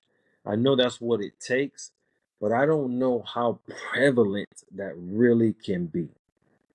So I look at that and I agree with you. That's probably a challenge to put, let's say, to expect 100 black dudes to be in his position. But I look at it as bricks, right? So Mhm. you got him, maybe you find somebody you He's brought blessed me with, on, yeah. right? And so now you've got two or three guys who are the bricks to the bottom of the building. And then now when y'all find y'all mentor relationships, y'all not finding the white guy, y'all are finding another black kid or whatever the case may be, or whatever kid you want to bring in. And then those are two or three more bricks, because one of the things that I love about construction, and again, I go back to my father-in-law. He built a construction business that was solely based on pouring concrete and breaking down concrete. You know, and while I don't know what his numbers were, Mm-hmm. I know his numbers were definitely six figures, perhaps even to the sevens. And literally, all he did was pour concrete and break it up. so, and so, and so from that, that put me on to how much money there is just in construction. Mm-hmm. And so with an industry that is that sort of broad, there's so much money available. If we can just get a hold to enough bricks and enough education, it might take us 20 years to take our cut from, let's say, 30 million Mm-hmm. to 200 million, or whatever the case may be. You know, it takes a commitment on our part to get there, Mm-hmm. because it's again, it's not like that's one of those industries where the money is always there. Right. It's always there. Right. So, and somebody's got to eat it, and they're always looking to give it away to somebody, right? That's Mm-hmm. why every project really costs 10,000, but you paid 100 for it, right? Right. And so it's just a matter of us learning that game and really putting in the time to really get to the next level. And again, I go back to it's relationships, because one of the things that I think we do a really good job at is I think we understand the power of relationships, but a lot of us are scared to make relationships with people that don't look like us. Right. And I think that's where our challenge is, because we know that you see it, right? You go to the state senate, you go to the Congress, Yeah. right? Most of those people are white. Right. You go to the national, most of those people are white. Right. And so those are the people, even on a local level, right? You look at your most mayors, right? Most Hmm. councilmen, depending on the city structure, again, most Right. of those people are white. And Right. so we have to learn, I think, one of the things that we have to do a better job at is getting away from the stigma that white people are out to get us. And I say that because um, I think, truth be told, every one of us that has made it to that level, whatever that, you know what I mean? Whatever we call that Hmm. level, right? Hmm. I look at our billionaires, right? All of our billionaires Hmm. have gotten to be a billionaire because of initially what some white person did for them, right? So some Hmm. white person gave them an opportunity. They ran with that opportunity, and then they rode that opportunity to hundreds of millions, billions of dollars. Hmm. But every opportunity was created from a white person. And so I look at that and I go, so it's not that white people aren't afraid of us to show us some game. It's what are the ones who get that game, right? Which ain't all of us. I agree, it ain't all of us. But for the ones that do, how many of us are now running back and bringing somebody else up to replace us? So. I'll give you a quick example and then I'll let you talk. Hmm. Let's look at the music industry for a moment. Okay, we've got several people in the music industry that have made, through music, whether it was their own music or through different jobs they've had in music, created, let's say $200 million or whatever. Uh-huh. So how many of those same individuals have gone back and put another black person in the position to make a couple $100 million, around that industry? How many? I Yeah, mean, not a lot. and it's not really rhetorical. I'm just saying rhetorically. You know what I mean? When you Yeah. I mean, think about it, how many of them that can we actually say have gone on and made their money and now put somebody else in place to be able to do the same thing that they did on some level, which is make a couple $100 million in music? And when we look at it, it's hard pressed, right? We're hard pressed to find somebody that they put in position to do what they do. And my point is, therein lies our challenge. It's not that we don't make money in these positions, or there's not some of us that get to a place where we're making those kinds of money. It's how many of us are now gone back and replaced ourselves and put somebody else in position to do the same thing we did. Because right. even in flooring, I'd imagine there's a black guy in Orlando that's killing it to the tune of millions or hundreds of millions, right? Or even if he isn't in Orlando, maybe he's in Florida, period, somewhere, wherever, Hmm. right? But Hmm. is that how many black people is that guy mentoring to get on his level? True. I mean, I get that, but again, I go back to America being nothing but a big business, and at the end of the day, green is going to outweigh black and white Always. in America. So we have a select few billionaires who have gotten there through the favor, for some reason, of a white person, right? But at the end of the day, America doesn't really want that. They're pacifying us, or they're doing it so that there is no uproar. And I give you this example. Everybody talks about Abraham Lincoln, and you know this. You're educated enough to know how this goes. Everybody talks about Abraham Lincoln and how he was for. Abraham Lincoln wasn't for black people. No, he wasn't. Abraham Lincoln was about green. And the only reason why he passed the Emancipation Proclamation because America was at war with each other, costing us a whole bunch of money. And it was for money reasons that they ended slavery. It didn't have anything to do because they felt as though we shouldn't be. Right. That's the core fundamental of America. It's the same thing. It's just not slavery anymore.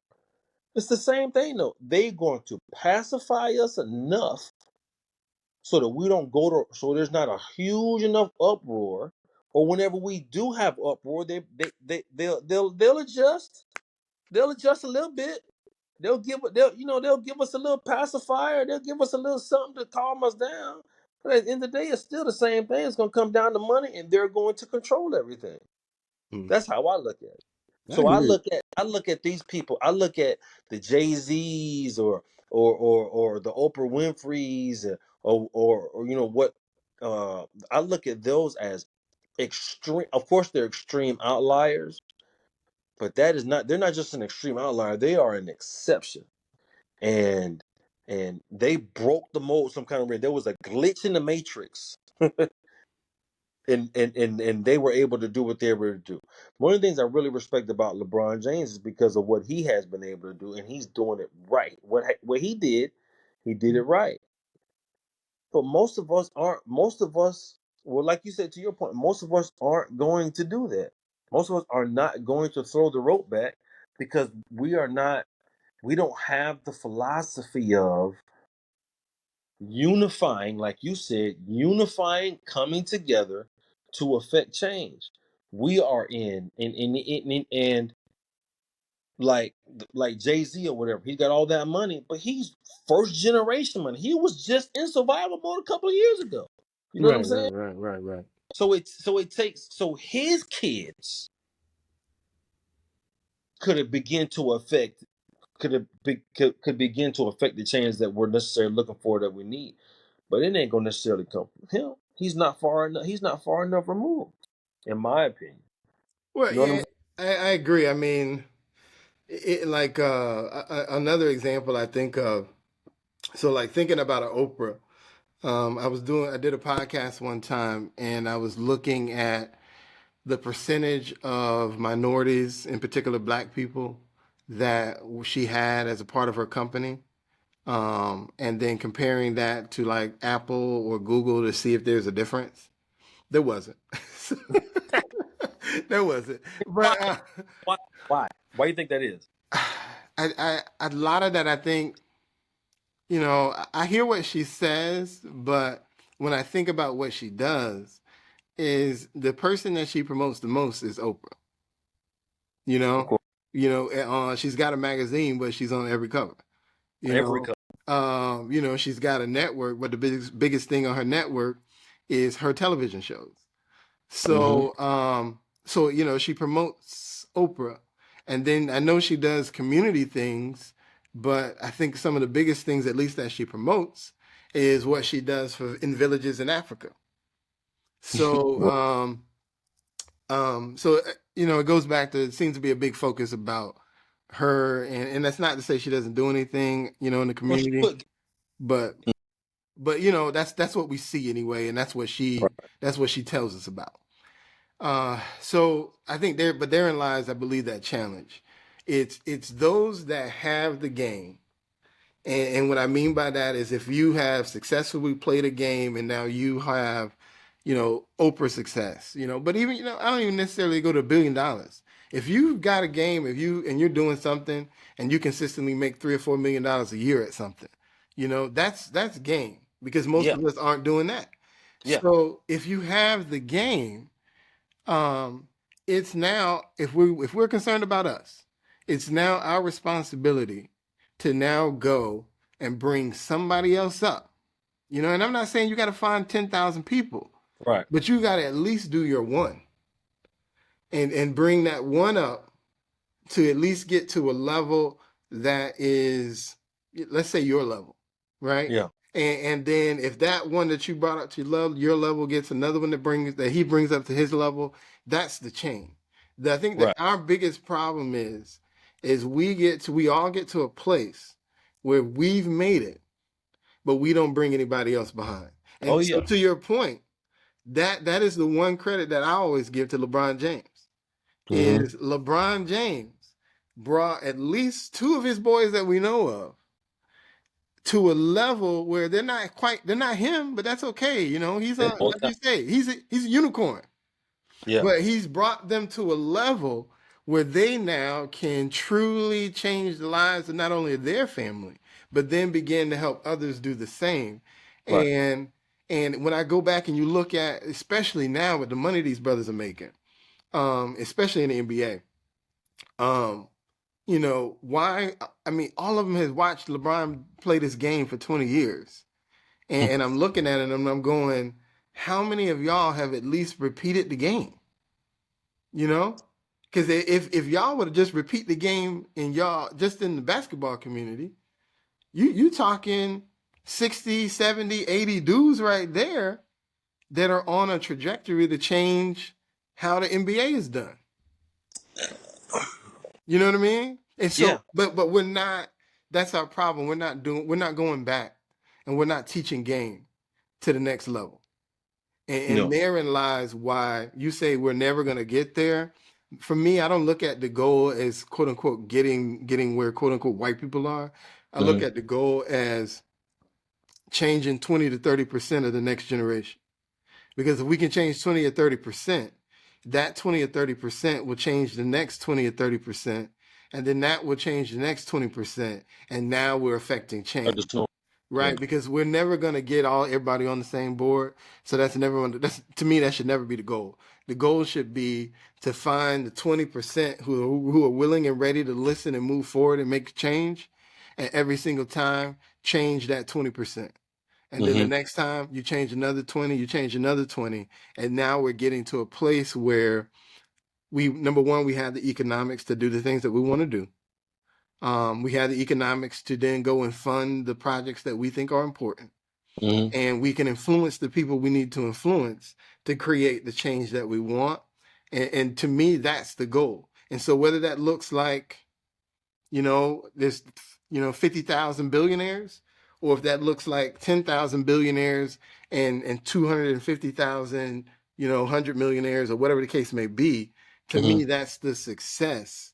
It's not it's not getting us all on board because the truth be told, you mentioned it's a mindset thing. And Mm-hmm. so only anywhere from 10 to 15% of people who are going to have a mindset to make the change that we want and then move forward with it. The others are listening, but they're more interested in kind of having conversations about what they can't do or what somebody's stopping them from doing. And instead of having Right. conversations about how we can move forward and how we can find a solution to this problem and a solution to that problem. Because truth be told, I mean, you know, when it comes to financing, if we can get 1,000 people, and I'm sorry, if you can get 10,000, or not, I'm sorry, 100 people to give you $1,000, right? That's probably more funding than you ever need to do almost any business you want to do. And Mm-hmm. that's just 100 people giving you $1,000. And when you talk about 100 people giving you $1,000, most of us, that ain't nothing. When you think Mm-hmm. about it, it's nothing. Mm-hmm. But most of us won't give $1,000 to anybody either. And therein lies our problem. Yeah. It's yeah. Like I said, it's the mentality thing, It's a and mentality thing, and the and mentality. and, and, and then it's a cycle. You know, if you had 100 people that give you 1,000, then that same 100 people need to get the next man 1,000, and give the next man 1,000, and now we're funding every business in the community, and we didn't go to a bank, we didn't Right. have to talk to some other person to get it, we did it ourselves, but that concept of waiting my turn, we don't have that. We need it now. I see you growing. If you growing, I ain't growing. That's how we see it. Right. And so the truth be is, I want to struggle with you. I don't want to see you win and me come behind you. I want to be first. And I think Yeah. it's And that for some, first yeah. mentality that kills us. Is we always want to be first instead of taking the time to like the tortoise and the hare.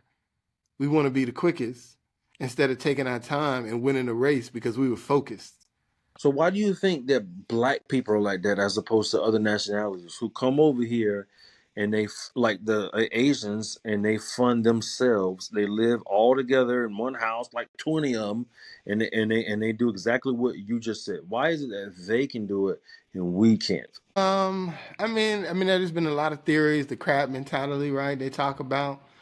But if I'm being honest, at this point in my life, I really don't understand why we can't do that. The only thing I can see is we have a mentality that we need to be in control. And when we're not in control, for some reason that bothers us, and that puts a boundary in place when we don't feel like we're making all the decisions. Hmm. To me, it seems to come down to that, because I look at like, I'll use Diddy as an example. You know, the one flaw I think he had is that he had to be the boss of everything. And so Mm-hmm. even like what he's going through now with, he's trying to give all his publishing back to his artists that he took over the years. And they're Oh. all looking at him like, well, thanks, dude, but this publishing ain't worth but $900 a year now. Uh-huh. You know what I'm saying? Like, why didn't you give this to me when you were still making $300,000 a year off of this publishing? Right. But it's that boss mentality that he seems to have, that I need to be in control. I'm the one that's making it happen. As Suge Knight said back in the day, he's always in the camera, dancing in the Right. video. You know Right. what I'm saying? It's Right. like he needs that credit, and that credit was more important to him than actually pushing for the people that he was supposed to be promoting, to see them be more successful or as successful as he was. And I think that's that mentality that we have, that we want to be the one. We want to be the one that it happened because I made it happen. Right. It was me. You know what I mean? Like, even I look at it like a Tyler Perry. As much as he's doing, to me, his flaw is the fact that he's writing and producing everything.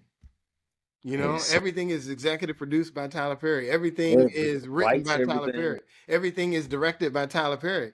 Like, Right. cool, bro, but you got this $1 billion studio. Why ain't there 10,000 black directors and writers working for you creating shows, bro? Why you got to write all of them, bro? And Yeah. it's that boss mentality. It's that Yeah. I I mean, think well, that's our flaw. yeah. I just don't know where that comes from, man. It's like why is it that if I'm doing good, that means you're not?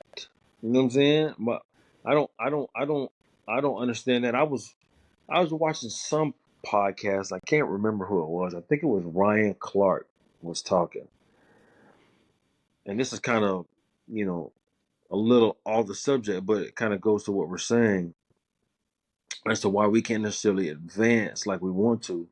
Like and part of it goes to back to because we've been trying to survive as opposed to thriving for a long, long time. So you think about when the people who when they make it, if they make it, whether it be because they're Greg Francis as a big time attorney or because they're an athlete or something like that.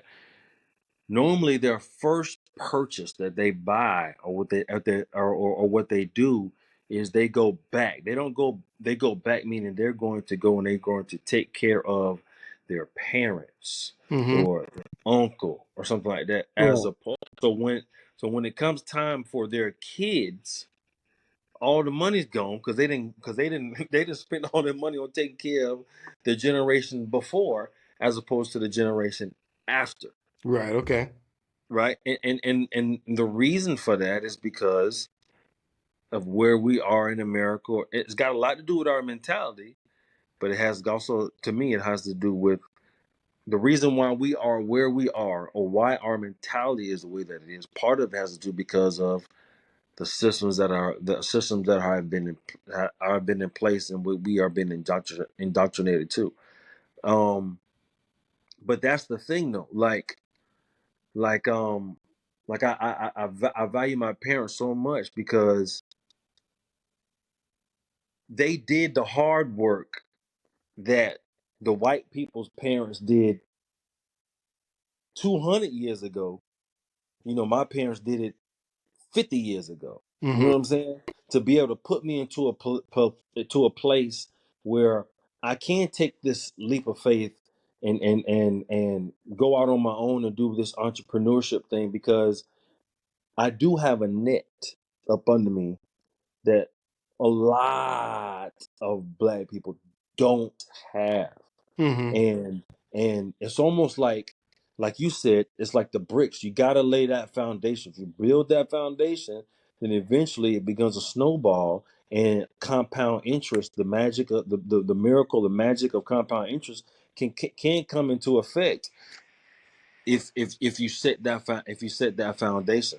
But setting that foundation is so hard because you almost have to. It's not instant gratification, Right. and it's so hard for us to see that. But it's much easier for you to see it if the sacrifices have already been made prior to you.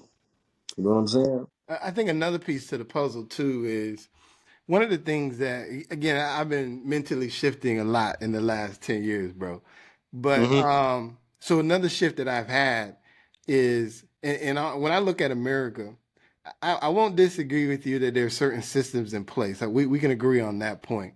We just disagree on how those systems affect our ability to move.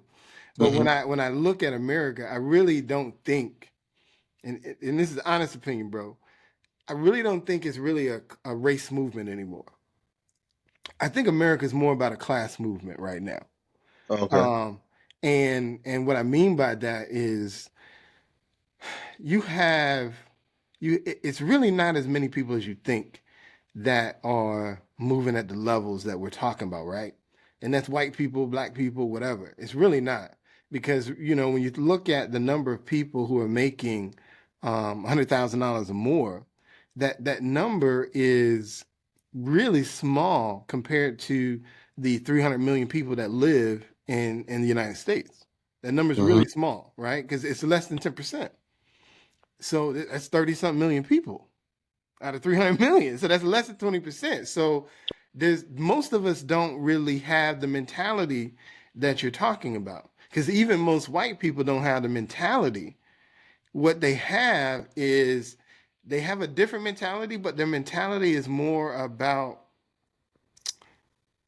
getting a good job and finding a good job and then making it from there, right? So when it comes to get back to my class thing that I'm saying, from a class perspective, just like there are white people that think on the level that we're talking about, there's black people that think that same way. It's those of us that are sort of grinding from the bottom, and I don't even really consider myself at the bottom, but let's Mm-hmm. say grinding from the middle, that are trying to that are especially our age. I think we're being more educated now because of the internet, because we've been exposed to based on different things that we've been doing. There's a lot of us that are kind of like me and you who are seeing that the mindset that we need to have and the Mm-hmm. change that we need to have, but we're still trying to put together the pieces of that particular puzzle in order to bring about the change that we want to see. Mm-hmm. Um, but it's happening. It's just not happening across the board yet. Um, but that's a class issue, because as we move up in the class, that's one of the things that we typically see is, man, it ain't as hard as I thought, or the challenge isn't what I thought it was. We kind of figure that out, and then we try and figure out, okay, so how do I get to this next level, and how do I use the things that I'm seeing now and the things that I understand now to move up? But that's class. That's not race, because again, when it comes to opportunity, the opportunity is really built on money. You know what I mean? Because if you have a good idea, you can find any number of races who have money that might invest in a great idea if they can see the money. So it's never it's really, it's not that the opportunities aren't there. It's just the mindset that you have to have and the mental capacities that you need to put in place to be able to understand how to get you to those places. But I feel like the people are dying to bring you there. It's that you don't, but you have to be ready and willing to get there. You have to be prepared to put the things in place to so that you can get there, sustain yourself, and then validate yourself in the positions that you're chasing.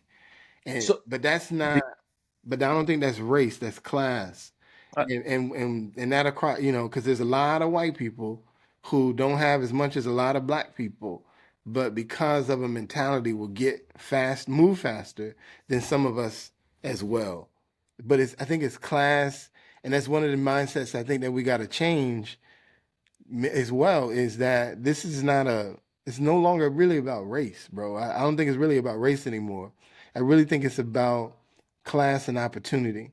Because again, going back to you look at immigrants, most immigrants want their kids to be in STEM. mhm. And it's not because they were in STEM, it's because they understand if I put them in STEM, they're going to be able to do more in the long term. Whereas we haven't gotten to that mentality yet. There's a lot of us that are still happy that we graduated high school. Right. And so there's a shift that we have to do that we aren't just prepared for, but I don't think I still haven't heard a great argument that the systems are holding us back. I just think it's us and our mentalities and the focuses that we place when we do, try and get focused on different things. But it's going to take us and in our generations to change our kids so that our kids have that change in mentality. And then as our kids change, then they'll eventually have kids that they change. And then it's that process, So when I look at us, I think we're doing those steps, right? We're trying to build companies that ultimately are going to be able to sustain not only us, but hopefully sustain our next generation.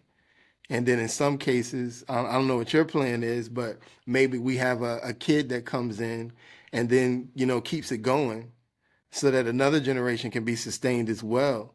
And then we have those kids that maybe don't get into business, but then do something that is going to, maybe it's a business, maybe it's a career, right? Mhm. That is going to now take them and sustain them as well.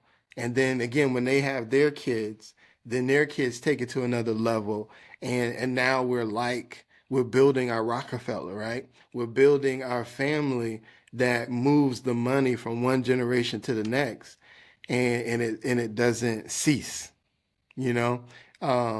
But it's bricks, and I think we're building those bricks, and I think there's a lot of people who think like us in our generation who are building those bricks, and that's what I think it's going to take um, to I think we're move the us. minority in our generation. I think like this.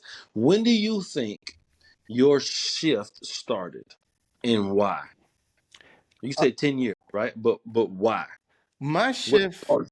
my shift for me, the first thing that I always remember is when is I was looking. I don't know. There was a political debate going on about taxes and corporations not paying their taxes, and um, and then as I began to break that down, it's very simple, right? Corporations pay taxes from the monies that they get from the products that they sell. So when they pay taxes from the money that they raise from their companies. So if they pay more in taxes, then ultimately what that means, because if when you understand business, you understand there's a profit margin that you're looking for. So if you raise my taxes, then that just means I have to change my profit margin, or in essence, I got to increase the price of my product Yeah, so that pass I off the can cost. maintain my profit margin. So Hmm. when I argue to raise taxes on corporations, I'm really arguing to raise the price that I pay for the goods and services that I want. And then the question that I had to ask was, why would I want to do that? It's so simple. Why would I want to make a company, quote unquote, pay more which would ultimately means I pay more. That didn't make sense to me. Mm-hmm. And then I started from there. That's what took me on the train. Then I started listening. And Mm-hmm. so, the other big point I always think about is I always think about Obama. And I think about, in particular, the reelection campaign, because I was really paying attention to the reelection campaign. Mm-hmm. And in the reelection campaign, they put out like this top 5 list of things he's done for black people. And I was looking at the list, and like one of the things was the health insurance. One of the other things was the increase in like welfare, not welfare, but like food stamp program, like increase in like Medicaid and things of that nature. And then as a person like myself, who's, I got a job that pays my, that I get health insurance from. Um, I personally have never taken advantage of those kind of systems in terms of, the food stamp program, Medicaid, and that kind of thing. And so then I started going like, okay, so if this is the top 5 things that you're doing for black people, well, you didn't do any of these things for me. And so then I'm like, then I had to ask like, so what am I really voting for if I'm voting for you? Because if all I'm voting for is for see you make sure that there's an increase in the food stamp program and an increase in Medicaid and then health insurance that I'm never going to use, why am I voting for you? Because you're not doing nothing for me. But so the reason why I asked that question is as why you think when the shift happened, the shift this or when and why. I think the reason why the shift happened to you is because you got into, to your point, you got into, or you're in a certain class, and so now so being in that class has afforded you uh different types of exposure, which has allowed you to start looking at things differently. I'm gonna go back to what I've been saying this whole time.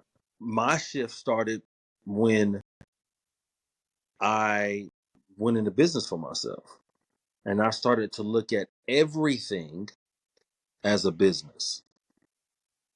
So that has changed my mentality about what is best for me, about what is best for my family. But I'm in that same class. To your point again, if I'm not in that class and all I can see is strictly what's around me, and I don't have time to look past it because I don't even know it's there, I'm going to be stuck in my same mentality. I hear you. Yeah, I can see that point.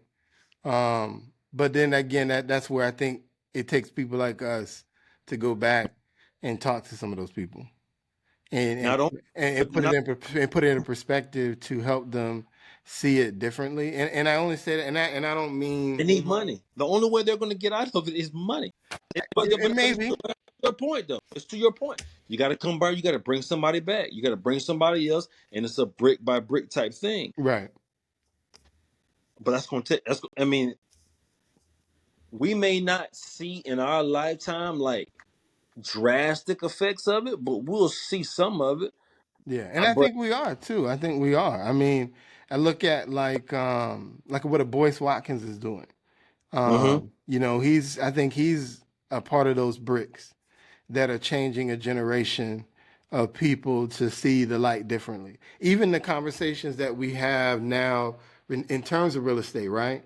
Because Mm-hmm. when you go on social media, when you're scrolling, it's hard to not see a black guy talking about, investing in. No, that's not true. That's not true, Jay. You don't think It's so? it's not hard for me and you. I was getting ready to ask you about what do you think about the earn your leisure guys, right? Yeah, I guarantee you, if we asked 100 black men in Lake Man, on Center, Washington Shores, they ain't never heard of earn your leisure. I agree. That now, see, that's where we agree. But with Earn Your Leisure, and even with Boyce Watkins, that goes back to my mentality of we got to change the 10%.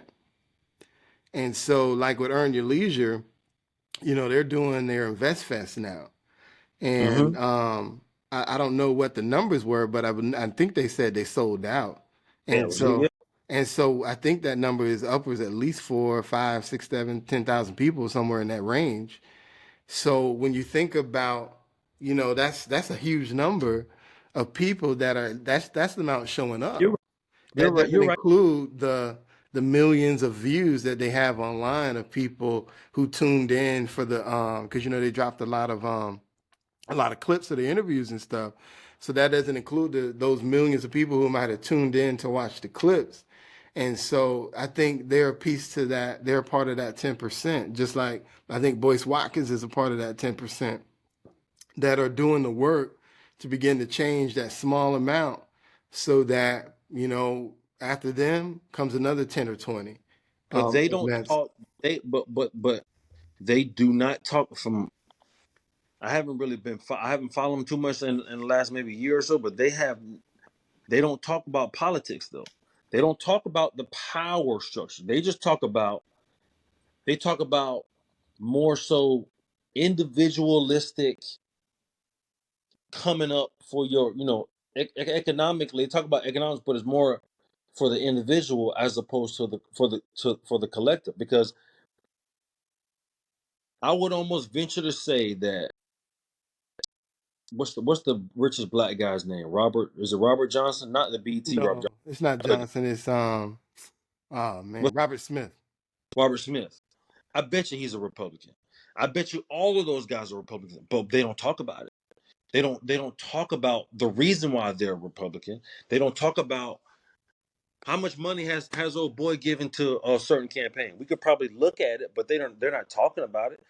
They're not so again, we can go back and help one or two or three people and bring them up to a certain level. But to your point, we're not talking about the political side of it that could actually exponentially grow the power that we have to help us. Because But we're not talking about us being Republicans. no, we don't. And but I would also argue though too, it's pieces to the puzzle, right? So you're Mm-hmm. right. I've never seen EYL bring in the political aspect of it.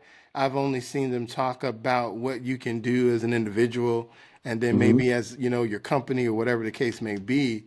But I think that's okay because perhaps that's not the lane that they're supposed to be in. Um, Well, be- hmm? then who's in the lane? I honestly I don't know anybody who talks in that lane that has, that kind of funding, I'll just say. I don't know anybody that does that. But Let me ask you quick. What you think about Candace Owens? um I think Candace Owens has a lot of good points. And her biggest problem is that she is too brash, I think, for people. But when you break down I agree. what she says is not wrong, but she says it with such arrogance sometimes, and I guess Yeah, but that's look what you can at the call it. visual. People don't like it.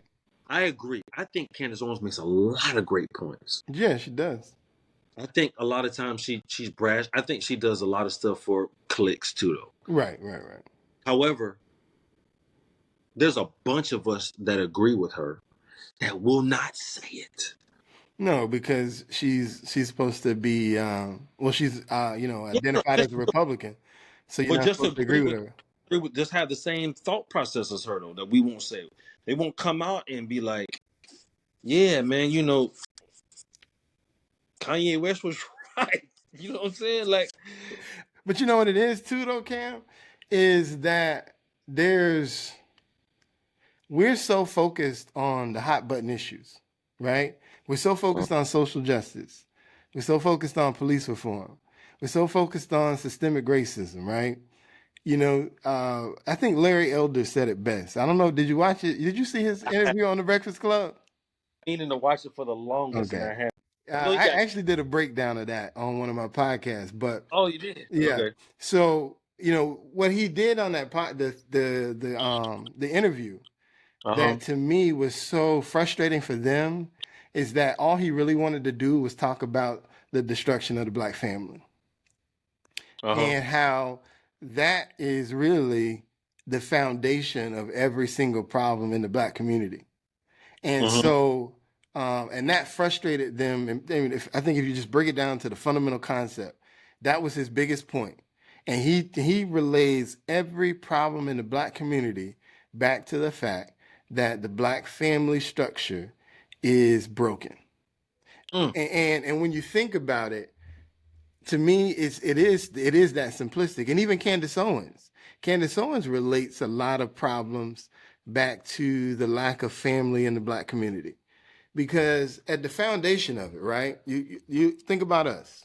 We both were raised in a household where our moms were there, our dads was there, and both our moms and our dads provided us with a foundation of what was right, what was wrong, a foundation of, in order to be successful in life, you need to go do this, this, this, you know. Even if we may be, I was influenced to be going to college by the time I was in middle school, right? Yeah. And so by the time I was in middle school, I knew I was going to college, Right. and so it was these fundamental ideas that set us up, that, okay, we didn't do it necessarily perfectly, right? But they gave us that foundation that even when we didn't do it perfectly, we had a foundation to fall back on to get us Mm-hmm. going in the next position. Mm-hmm. I look at something like, for me, I didn't set out to be a teacher, but because I went to college, when I said what I want to do and I was trying to figure some things out, I could go teach. And I can Mm-hmm. I can quickly get a check of, 40, whatever it was at the time, you know what I mean, $1,000 a year, and I was stable, Right. and now I Right. had an opportunity to be stable, think about some other things and do some other things, or whatever the case may be, Right. but it was that foundation that we had from our family. And even, I look at the church too, in that foundation of, God and something that you believe in that's bigger than you, Mhm. as a part of the reason why we're successful. So imagine when 70% of our children grow up in what they say single family households. What is that doing to our success, in terms of race? Because now, and I understand when they give that number, that doesn't mean that every single one of those families, you just got a mom and there's no dad. Right. There's a few of those kids who still have dad, but they still live in a single family household, or whatever the case may be. But I think there's no substitute for having a mom and a dad in a house who are on the same page and pushing the kids in a particular direction. And I don't care how great the dad is from afar, and there are a lot of great dads from afar. I think it would be better if you were in the same house. Of And course. even going back to that fundamental idea of, waiting to have a kid until you were married, and then Mm-hmm. having kids only within the marriage, instead of having multiple, fathers that come and go and da Mm-hmm. da da da da. You know, if we just did that better, there's so much. I think there'd be a tremendous change where we wouldn't need police reform to be our biggest issue, because kids raised in a two-parent household typically don't have those problems. We So would, there, some of these social justice problems that we you're have, right. a lot of that stuff is solved when you have a great foundation that you're being raised in. You avoid some of those bumps in the road, if you will. So what did Larry Elder say was the reason behind the breakup of the black family? Um, Anybody who talks about that, they always go back to the, welfare in the 50s and 60s, when in order to get welfare, you had to have you couldn't have a man in the house. Right. And so because you couldn't have a man in the house, you know, uh, the way they describe it is the women chose not to have a man there so they can get these government services. Um, because I wasn't alive then, I don't know if it was that simplistic. I know that when you look back and you reflect on it, that certainly seems to be the result. But I don't know if it was that simplistic of a problem. So I personally don't like to speculate on that per se. What I notice in just today's culture is that black women in particular, and more so than a lot of the races, in my opinion, have a mentality that I don't need nobody. I can do this myself. And to me, that's where, at least in today's society, that's where the disconnect is black women and some people, they blame it on black men, but whatever. I think it really goes back to you as an individual and decisions you make. But there's a lot of black women who have a I can do it myself mentality. And because of that, they put unrealistic expectations, I think, on men sometimes, unrealistic expectations even upon themselves sometimes, that forces them into this lane where they're doing things by themselves, or they at least have a mentality where they don't need anybody to accomplish the same goals.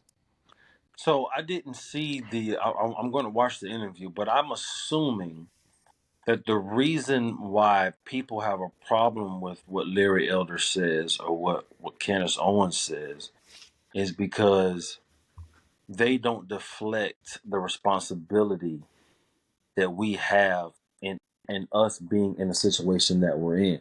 When you break it down, yeah, he puts everything back, and even Candace Owens puts everything back on black people and what we can do to change ourselves, as opposed to what some system is going to do to create change in us. Yeah. But what about what do they contribute the reasoning behind the breakup of the black family though? Do they say it's all on us, or do they contribute any of the responsibility to the systems that have been in place? So yeah, so like I said, he goes back to the system in the '50s and putting out the husbands or the man so that they can Okay. collect So the what's welfare. Say that again. what's the vitriol for then? What is the vitriol? Because Larry Elder and Candace Owens won't talk about systemic racism as a problem. They won't talk about police reform as a problem. They But won't talk about social justice as a problem. They don't but do see those things as being problems. That's their problem with them. Is they but do won't they go ahead. but do but do they see? But if he acknowledges the system of the breakup from the 50s of the black family, he's just saying that it doesn't. That's not what's holding us back now. Is that what he's saying? Are they? Is he acknowledging what was done? But he's just saying now you can't allow that to hold you back. Now is that what he's saying? So yeah, That, but even in that, he's acknowledging that it was our decision to put those men out so that they can collect those services, and he's acknowledging that the system created that. But then he puts the whole political spin on it, and so he's also saying, so those same Democrats that you keep voting for, they're the ones that put those policies in place, and then you're voting for them, and then those policies are continuing, when at the end of the day, what we should be doing is building better families. And if we can build better families, we would need to talk about all of these other things, because all of these other things are a problem because of these basically single parent households. see, I agree with that, but I also think that it was that this stuff was orchestrated as well. Have you seen? Do you watch Fast and the Furious? You watch those movies? Yeah. The best one to me is the fifth one when they're in Brazil. You remember that one? Okay. The main bad guy in that movie was, I can't remember whatever his name was, but he was telling a story in the movie about the reason why Brazilians speak Portuguese and not Spanish. And he said the Spaniards came in and they tried to take over the Brazilians and was killing them, doing all this kind of stuff. And it created like hostility and all this kind of stuff to where the Spaniards and the Brazilians just don't like each other. They never cooperate with each other.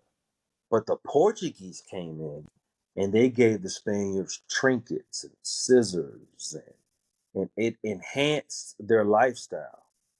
But at the same time, it allowed them to control them, because I enhanced your lifestyle. I gave you running water, so on and so forth, but now you're dependent on me.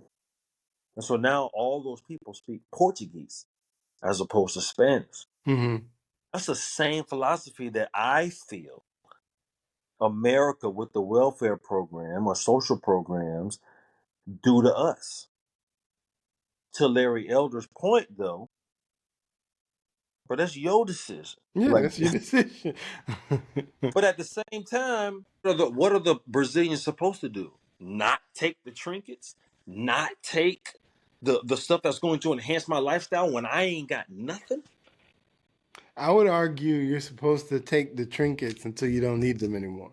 So while you take them, right, you should be doing something to set yourself up that you don't need them.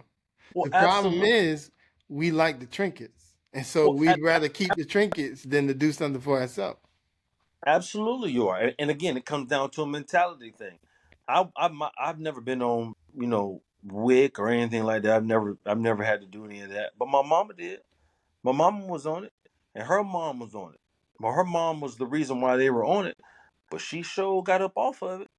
But that's not the mentality. I guess to their point, that's not the mentality that we have, man. I remember years ago, I'm in front of Rosemont Crest or something, and some lady was like, "Why haven't you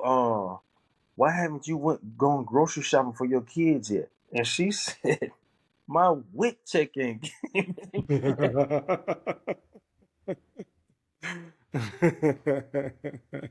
I'm talking about, and she, I mean, not working, not doing anything, just sitting on there waiting on the government. I think, yeah, we have a lot to blame on that, but they orchestrated that.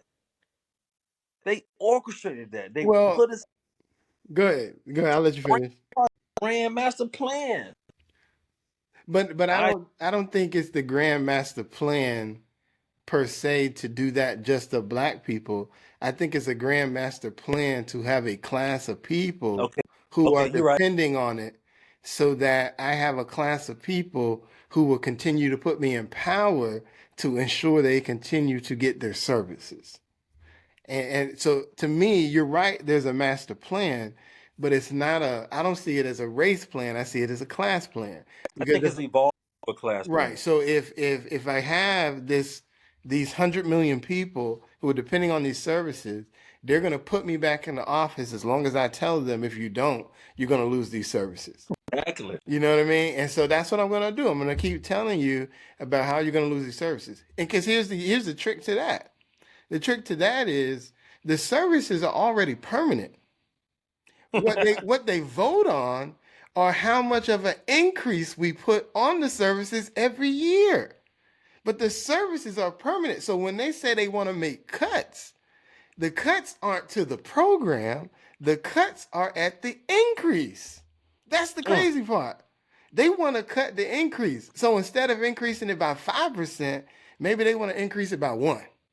mm-hmm, You know what I'm saying? And so that's the argument. The argument mm-hmm. is not getting rid of the program because even, let's be honest, everybody understands that the foundation of the system is the program.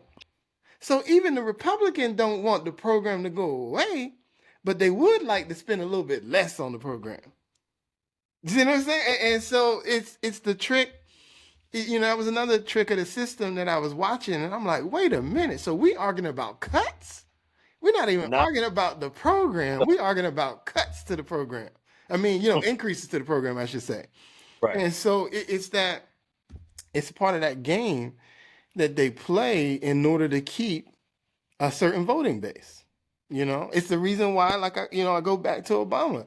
He put healthcare increases to the food stamp program, increases to Medicare on his list because in his mind, that's what we are looking for in order to quote unquote, I don't know, be happy. I guess that's what we're happy about. I don't know. Yeah, But right. but yeah, and it goes back to the game because it's a game. That's the other thing. We get so passionate about they're doing this to us and they're doing that to us, and I'm looking at this thing going, man, this is just a game. Because at the end of the day, every Republican and every Democrat had the same goal: get back in office. Get reelected. It's the same goal, bruh. You know what I mean? Now I'm approaching the goal differently, right? And I'm gonna say different things to get myself back in office. But at the end of the day, I'm trying to get back to this $200,000 check, bruh. You know, this $200,000 check. This, I don't know what their staff budgets are, but what, they got to be $1 million or so, right? If they getting 200, the staff budget got to be a couple hundred itself, right? You Right. know what I mean? Then that, I got my free office, or my office subsidized by the government anyway. You know what I mean? I probably got I'm, a housing allowance. yeah, I'm privy to all this information. That's it. And I'm privy to Oh, all this information, bruh. Like, it's a game that we're playing, talking about Democrats are better than Republicans, and they sitting back going, "Yeah, you're right." yeah, you. And then at the end of the day, I still feel like maybe they just, I don't, obviously we don't see it, but I still feel like, because the lounge is the same, right? They all got the same lounge. So when they go to the lounge, you're telling me that Kevin McCarthy ain't having drinks with Nancy Pelosi at the lounge? Like, come on, man. I'm supposed to believe it, bro? Come on, man. It's a game. And we playing the game thinking that these people like each other. But they understand the game because Kevin McCarthy understands, one of the reasons why they want him back, because he raised the most money as a House Republican Speaker. And they Wait a know they're minute. going into the election, and so they want the guy who's raising the most money to be in charge. I haven't been paying attention. That's the bottom line. You telling me that the one that they kicked out Yeah. and they couldn't find another guy because he couldn't get, now they want McCarthy back? Well, they don't want him back. Well, let's put it this way. They would love to have him back because, again, he has raised the most money for the Republican Party in the last few years. So do they want him back? Yes. But unfortunately, they can't get the votes together to make it happen. So he's not going back, at least not at this point. But would they want him back? Yeah. They're going into the, presidential election. So yes, they want the guy who raises the most money to be at the top of the ticket. I mean, to be leading the House right now. Because he's bringing in the money. And they know they need a couple $1 billion. Whoever the candidate is about to be, they need a couple $1 billion to get that man in the office. To that point, I got a couple questions. Yeah. Who are you voting for in the general election? And and then the second one, who do you think will win? Well, I don't know who I'm voting for in the general election because we don't know who running yet, right? Okay, yes, we do. Yes, we do. Yeah. What are you talking about? we haven't had any primaries yet, bro. We haven't had any primaries. I mean, obviously we know what it looks like, right? It looks like Donald Trump is going to be the guy again. So you're voting for DeSantis. Oh, you mean no? What, for the general election for the Republican Party? Okay, well, listen. I'm saying general election because I already know Trump is going to win. But you're arguing with me saying, well, we haven't even had that yet. We haven't had the primaries, bro. You're voting for DeSantis.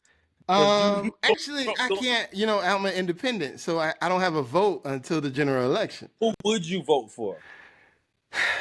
Honestly, my favorite guy right now is Vivek Ramaswamy. That's my favorite guy right now. Now, I know I don't think he's going to win the nomination. I agree with you. But that's who the guy I will want to vote for. Okay. But if it's Donald Trump and Joe Biden, is that your question? Honestly, bro. Okay, so Vivek, okay, that's fine. I don't consider him a real. Again, he's running for a cabinet position. He knows he can't win. So realistically, there's two people in the Republican Party who's running for the president, who's running for the Republican nomination. It's two. DeSantis and Trump. Right. Out of those two, if you could vote for him, who would you vote for? I'd rather have DeSantis, to be honest with you. Okay. Who do you think is going to win? The president. Who do you think is going to be the next president? Who do I think the next president's going to be? I think it's going to be whoever wins the Republican nomination. Right. I don't think Democrats are going to win again. So Donald Trump. I've been telling people Donald Trump's going to be the next president. Whoever wins that Republican ticket, I believe that person will be the next president. Yep. Because I think the problem I think Democrats have is everybody is beginning to see how weak Joe Biden is, and I mean that physically, as well as just policy wise. Like it's just weak. It's not new. It's not, he's not charismatic. And he looks old. He looks like somebody that's about to die. You know, Yeah. and One thing so about Trump doesn't. it's just a bad combination. Now, if they had another, quote unquote charismatic candidate, I think you'd have more of a challenge. But I think as it is, I mean, I think it's going to be the person who wins the Republican nomination. Yeah. Because Yeah. I just don't think, and unfortunately for, Vice President Harris, she doesn't move anybody. Nah, she's not doing anything. She doesn't move anybody. She doesn't inspire anybody. I mean, the only people inspired by her are AKAs and Oh, black women. And unfortunately, it's not enough of those for her to win an election. I told somebody when it comes to her, I said, I know you like her, right? Because, it was the AKA connection and whatever. But I said, if we're being honest, I said, you believe in nothing she believes in. Yeah. You know what I mean? Because I don't know a lot of black Yeah. people who believe in pronouns. I don't know a lot of black people who believe in pronouns. Who will honestly say anyway. They may not say it in public, but if you ask them in private, I don't know a lot that believe in pronouns. Right. And she believes in pronouns. Mm-hmm. I don't know Do a you lot. think she believes? Do you think she really believes in pronouns? No, but I believe she's going to play the game that she needs Of to course she, play. like Um, Obama did. yeah, she's going to play the game that she needs to play to get to the places that she wants to be. I think that if we know nothing else about her, is that she will going back to relationships. She's going to build the relationship she needs to build to accomplish her goals. So you think she Regardless still of what possible? she believes in, she's going to make the relationships. So Yeah. and to me, I call that her gift and curse. Because part of that to me makes her even come off a little phony to me. Because like one of the going back to when they were running, like I hated her Breakfast Club interview when she was talking about smoking weed and how she was listening to whatever artist, I can't remember which artist she said, but to me it's one of those things where like I don't think I don't number one I don't believe you were smoking weed. Mm-hmm. And then number two, I don't think you needed to say that to make you feel like you were connecting. And I Right. feel like you said It's that, almost an insult though if right. you feel Yeah, you gotta because I do feel that. like you said it to feel like you were connecting, when quite honestly, not every black person has smoked marijuana in their life, and that's okay. Like I'm not Right. mad at you because you're a black person that didn't smoke. That's Right. fine. I don't have a problem with you because of that. And I felt Mm-hmm. like she was putting on to quote unquote feel down. When I'm like, why are you doing that? You don't have to do that. Mm-hmm. Even with the artist she was talking about she listened to, I don't halfway believe she did that either. She can Yeah. barely even pronounce the names correctly. Like, She was probably briefed. They probably briefed her before the interview. Yeah. and that's I think that's a part of her challenge as to why the country doesn't get behind her, because they don't really see her as being her authentic self. I see her Yeah, as being a machine that's going to do what's needed to get the job done. I tell you what, if that ticket wins, boy, she very much could end up running the whole country, boy. Yeah, I think it's a good possibility if Joe Biden and they stick with her as the vice president, that there's going to come a time where, and I don't even think it's going to be because he died. I think Right. it's going to be because they're going to be like, you know what, sir, we think you ought to step aside because cognitively you're not quite there, sir. Yeah. Yeah, Right. I think that's going to happen if he has another 4 years for sure. I can't see him, but there's no way there's no way I would vote for another 4 years for him. If you think about all the other countries and all of their presidents or prime ministers or whatever you call them, man, they're our age or younger. Yeah. You know what I mean? It's crazy. We're here dealing with 80-year-old guys. Now Trump doesn't look 80. I mean, Trump. I ain't gonna let Trump looks good. He's a big guy too. That's another thing. He's a big guy. I didn't even know how big he was. Hmm. Yeah, man. That's I don't know who you think he's gonna pick for his running mate. Whew. For his running mate, he's probably going to pick one of the people running for president right now, I think. Yeah, but it won't be Pence. No, it definitely won't be Pence. No. It won't be DeSantis. Um, I think it could be Ooh. DeSantis and the only reason why I say that is because I feel like he needs somebody that's going to be solid for the party. Man, that's going to rile the Democrats up. It will, but I don't think they'll be able to do anything about it. It will, but I don't think they'll be able to do anything about it. Because I think that that ticket is going to be so strong. And again, Biden doesn't inspire anybody. Whereas Donald Trump inspires people. You know, like him or not. You know, Donald Trump is charismatic and he knows how to work a room. And that's the same charisma Obama had. He was charismatic and he knew how to work a room. Yeah. Which is why, you know, one of the reasons why he won. But now his biggest problem is he doesn't know when to shut up sometimes. But Mm. but if he can sort of manage that for at least, you know, a few months on the campaign trail, it's going to be hard to beat him, assuming the people actually vote for him to be the nominee. Mm-mm. It's gonna be an interesting next few months, bro. We'll have to Yeah. come back, man. Once we see who's gonna actually be president, we have to talk about this again and see what we're thinking at the time. But Yeah. man, we're gonna wrap it up right here, man. We've been going for Yeah. almost 3 hours, bro. It's tomorrow. Oh God! I said I wanted to get my Joe Rogan on, bro. You got me doing my Joe Rogan, dog. Oh boy, man. But go ahead, bro. There's a lot of other stuff we need to get into. Are you up on like the AI stuff and all that kind of stuff? And what's going on with that? I do pay attention to AI. Um, now I can't say that that I know a lot about where we're currently at with it. But I do have a vision of where we're going. I do have a vision of where we're going and opinion about that, but I can't say I know all of the finer points and details. Yeah. Yeah. Yeah, there's a movie out that they just released called The Creator.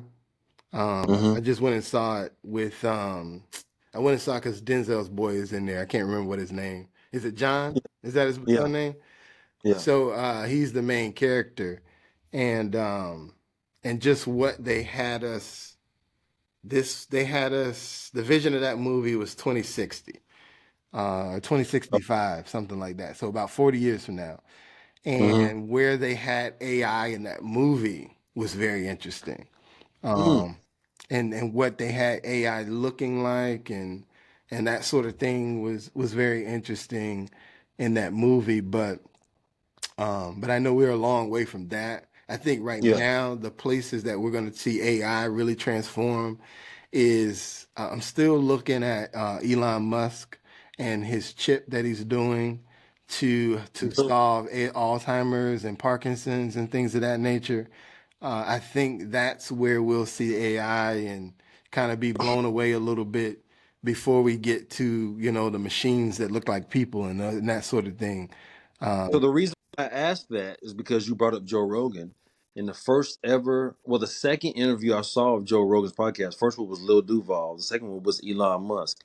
And it was several years ago, maybe 5, 6 years ago, I watched it. And he talked about how, I think he called it symbiosis, um, where the merging of machine and humans. Mm-hmm. Yeah, that's what the And word.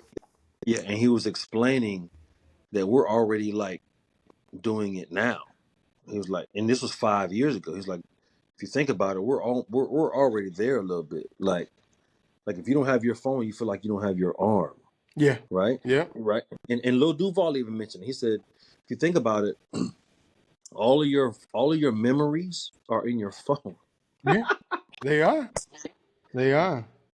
They're in your phone. Yeah. And Elon Musk was like, he said, so Joe Rogan asked him, he said, we're going to get to a point where because of AI or artificial intelligence and emerging, that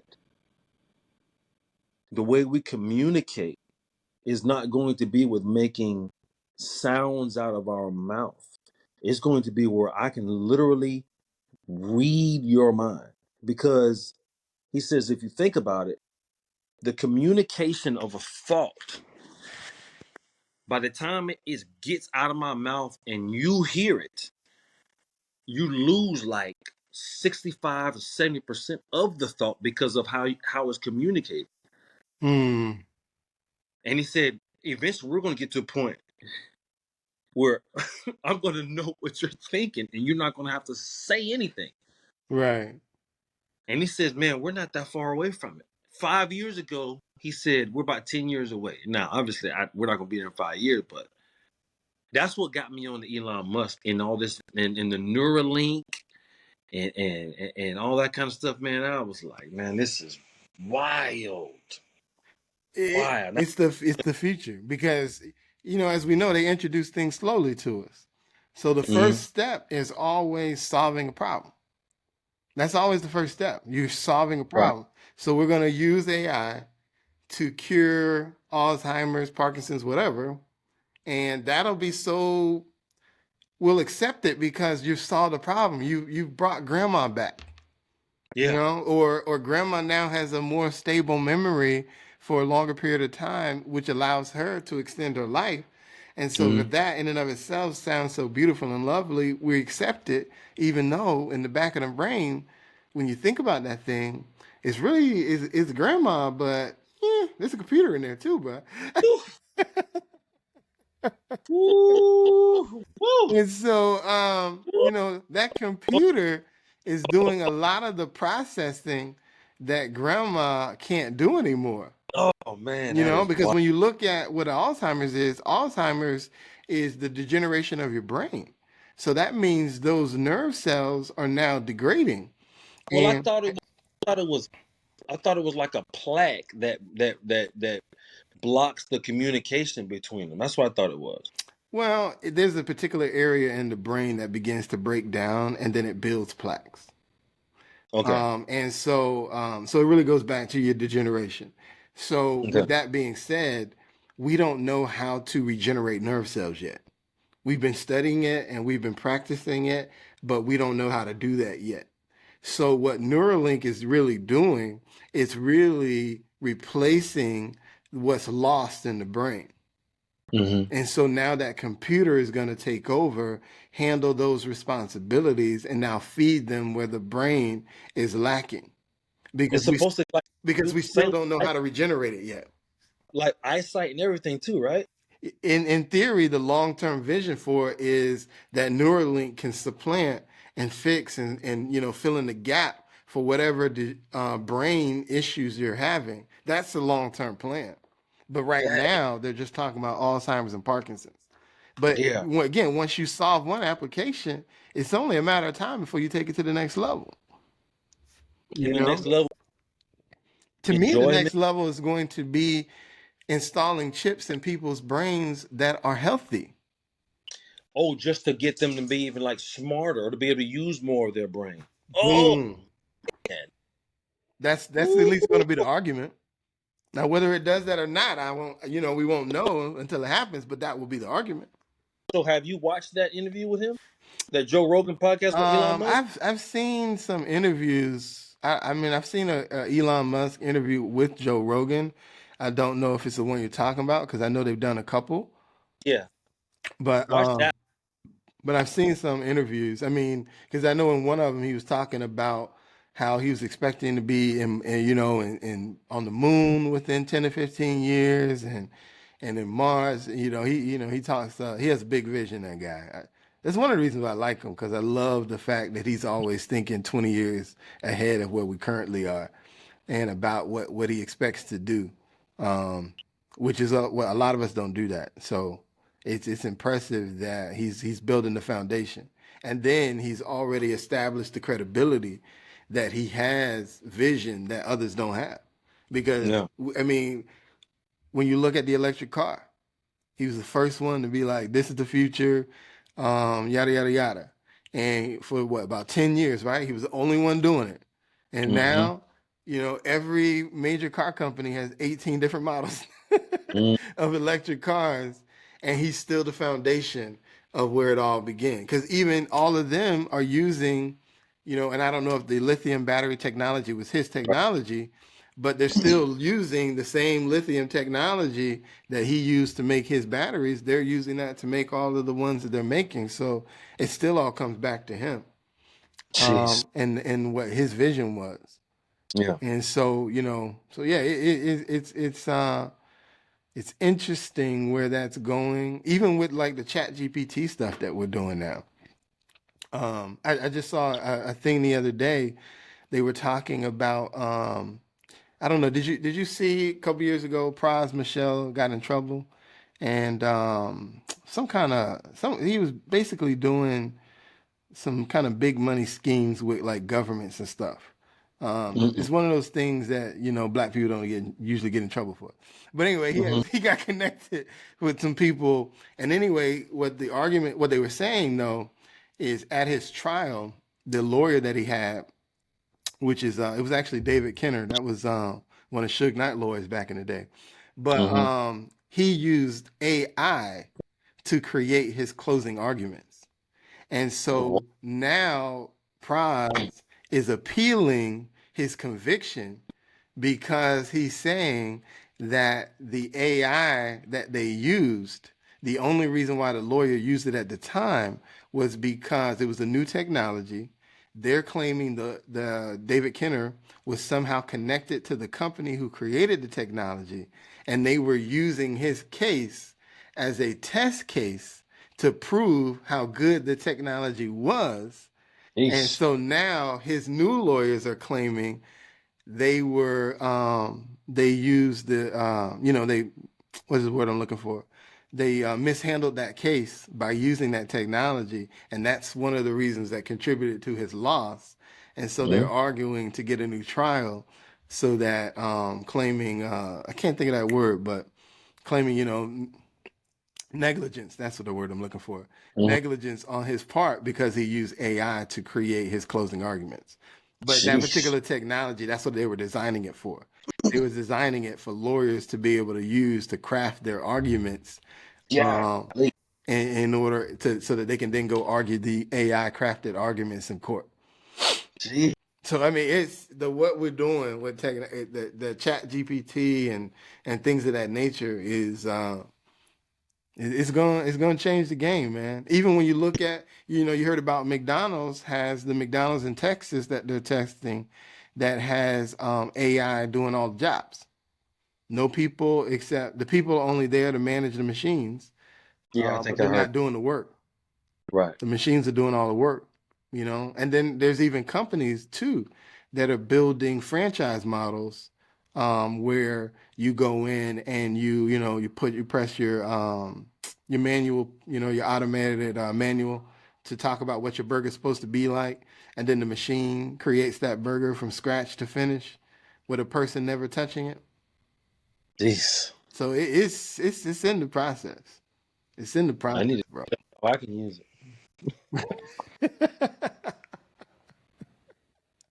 It's in the process. Even when your business in construction, there's a whole bunch of machines that are doing. I saw one machine they said that can lay concrete. I think it built the entire like the walls, concrete walls for a house in like 2 days. You know, Wow. something like that. Whatever it was. They were doing like almost 3 to 4 times the work that a person can do, the machine was doing in terms of laying the walls for the house, Jeez. and they were doing it 3 or 4 times. You know what I mean? So it's out there, bro. It's out there. AI is again the key though. It's not that AI is going to replace every job. AI is going to create new jobs because Mm-hmm. you got to have somebody to fix the machine when it breaks. And Mm-hmm. so the key to it is going to be putting yourself in position to be able to fix those machines. That's going to be the key. And, Yeah. and and the question is, how many people are going to flip working and flipping the burger and learning the skill to fix the machine that now flips the burger? Right. Right. And if you catch on to that, you'll be fine. The problem is we don't like to go to school. Mm-hmm. And so there's going to be those of us who are not interested in going back to school that miss out because we didn't go to school. Yeah. But Yeah, man. Crazy. it's an interesting world we got. I'm sure Yeah. there's a machine that lays flooring too. You might have to look into that, bro. Well, get a Hey, you don't want to do subcontract. the work anyway. That's how you increase your profits. You get the machine. Cost you a little bit more up front, but on the back end, you can be like, this is good. Yeah, there won't be no errors either, boy. Mm. But man, we'll go ahead and wrap it up, man, bro. Go ahead and remind people, man, how to find you, bro. Oh yeah, okay. You can find me. I got a website, ckflooring.com. You can find me on Instagram at ckflooring, or just mine, which is I don't know even know what my regular handle is. CAMCK44 Saul. CAMCK the number 44 SAUL. I'm on Facebook and all that kind of stuff, man. So yeah, you can find me All right, on all the bro. social Man, we platforms. appreciate y'all. Y'all make sure y'all go check out CK Flooring. You heard him, man. He's branded it everywhere. CK Flooring. When you hear the word CK, you think of flooring, right? That's right. Man, I thank you for joining me, Cam, man. We're gonna wrap this up. Please go like, subscribe to the channel. Everything is a brother with questions. TikTok, Facebook, Instagram. Man, we appreciate y'all for joining me. Until next time, I am out, man.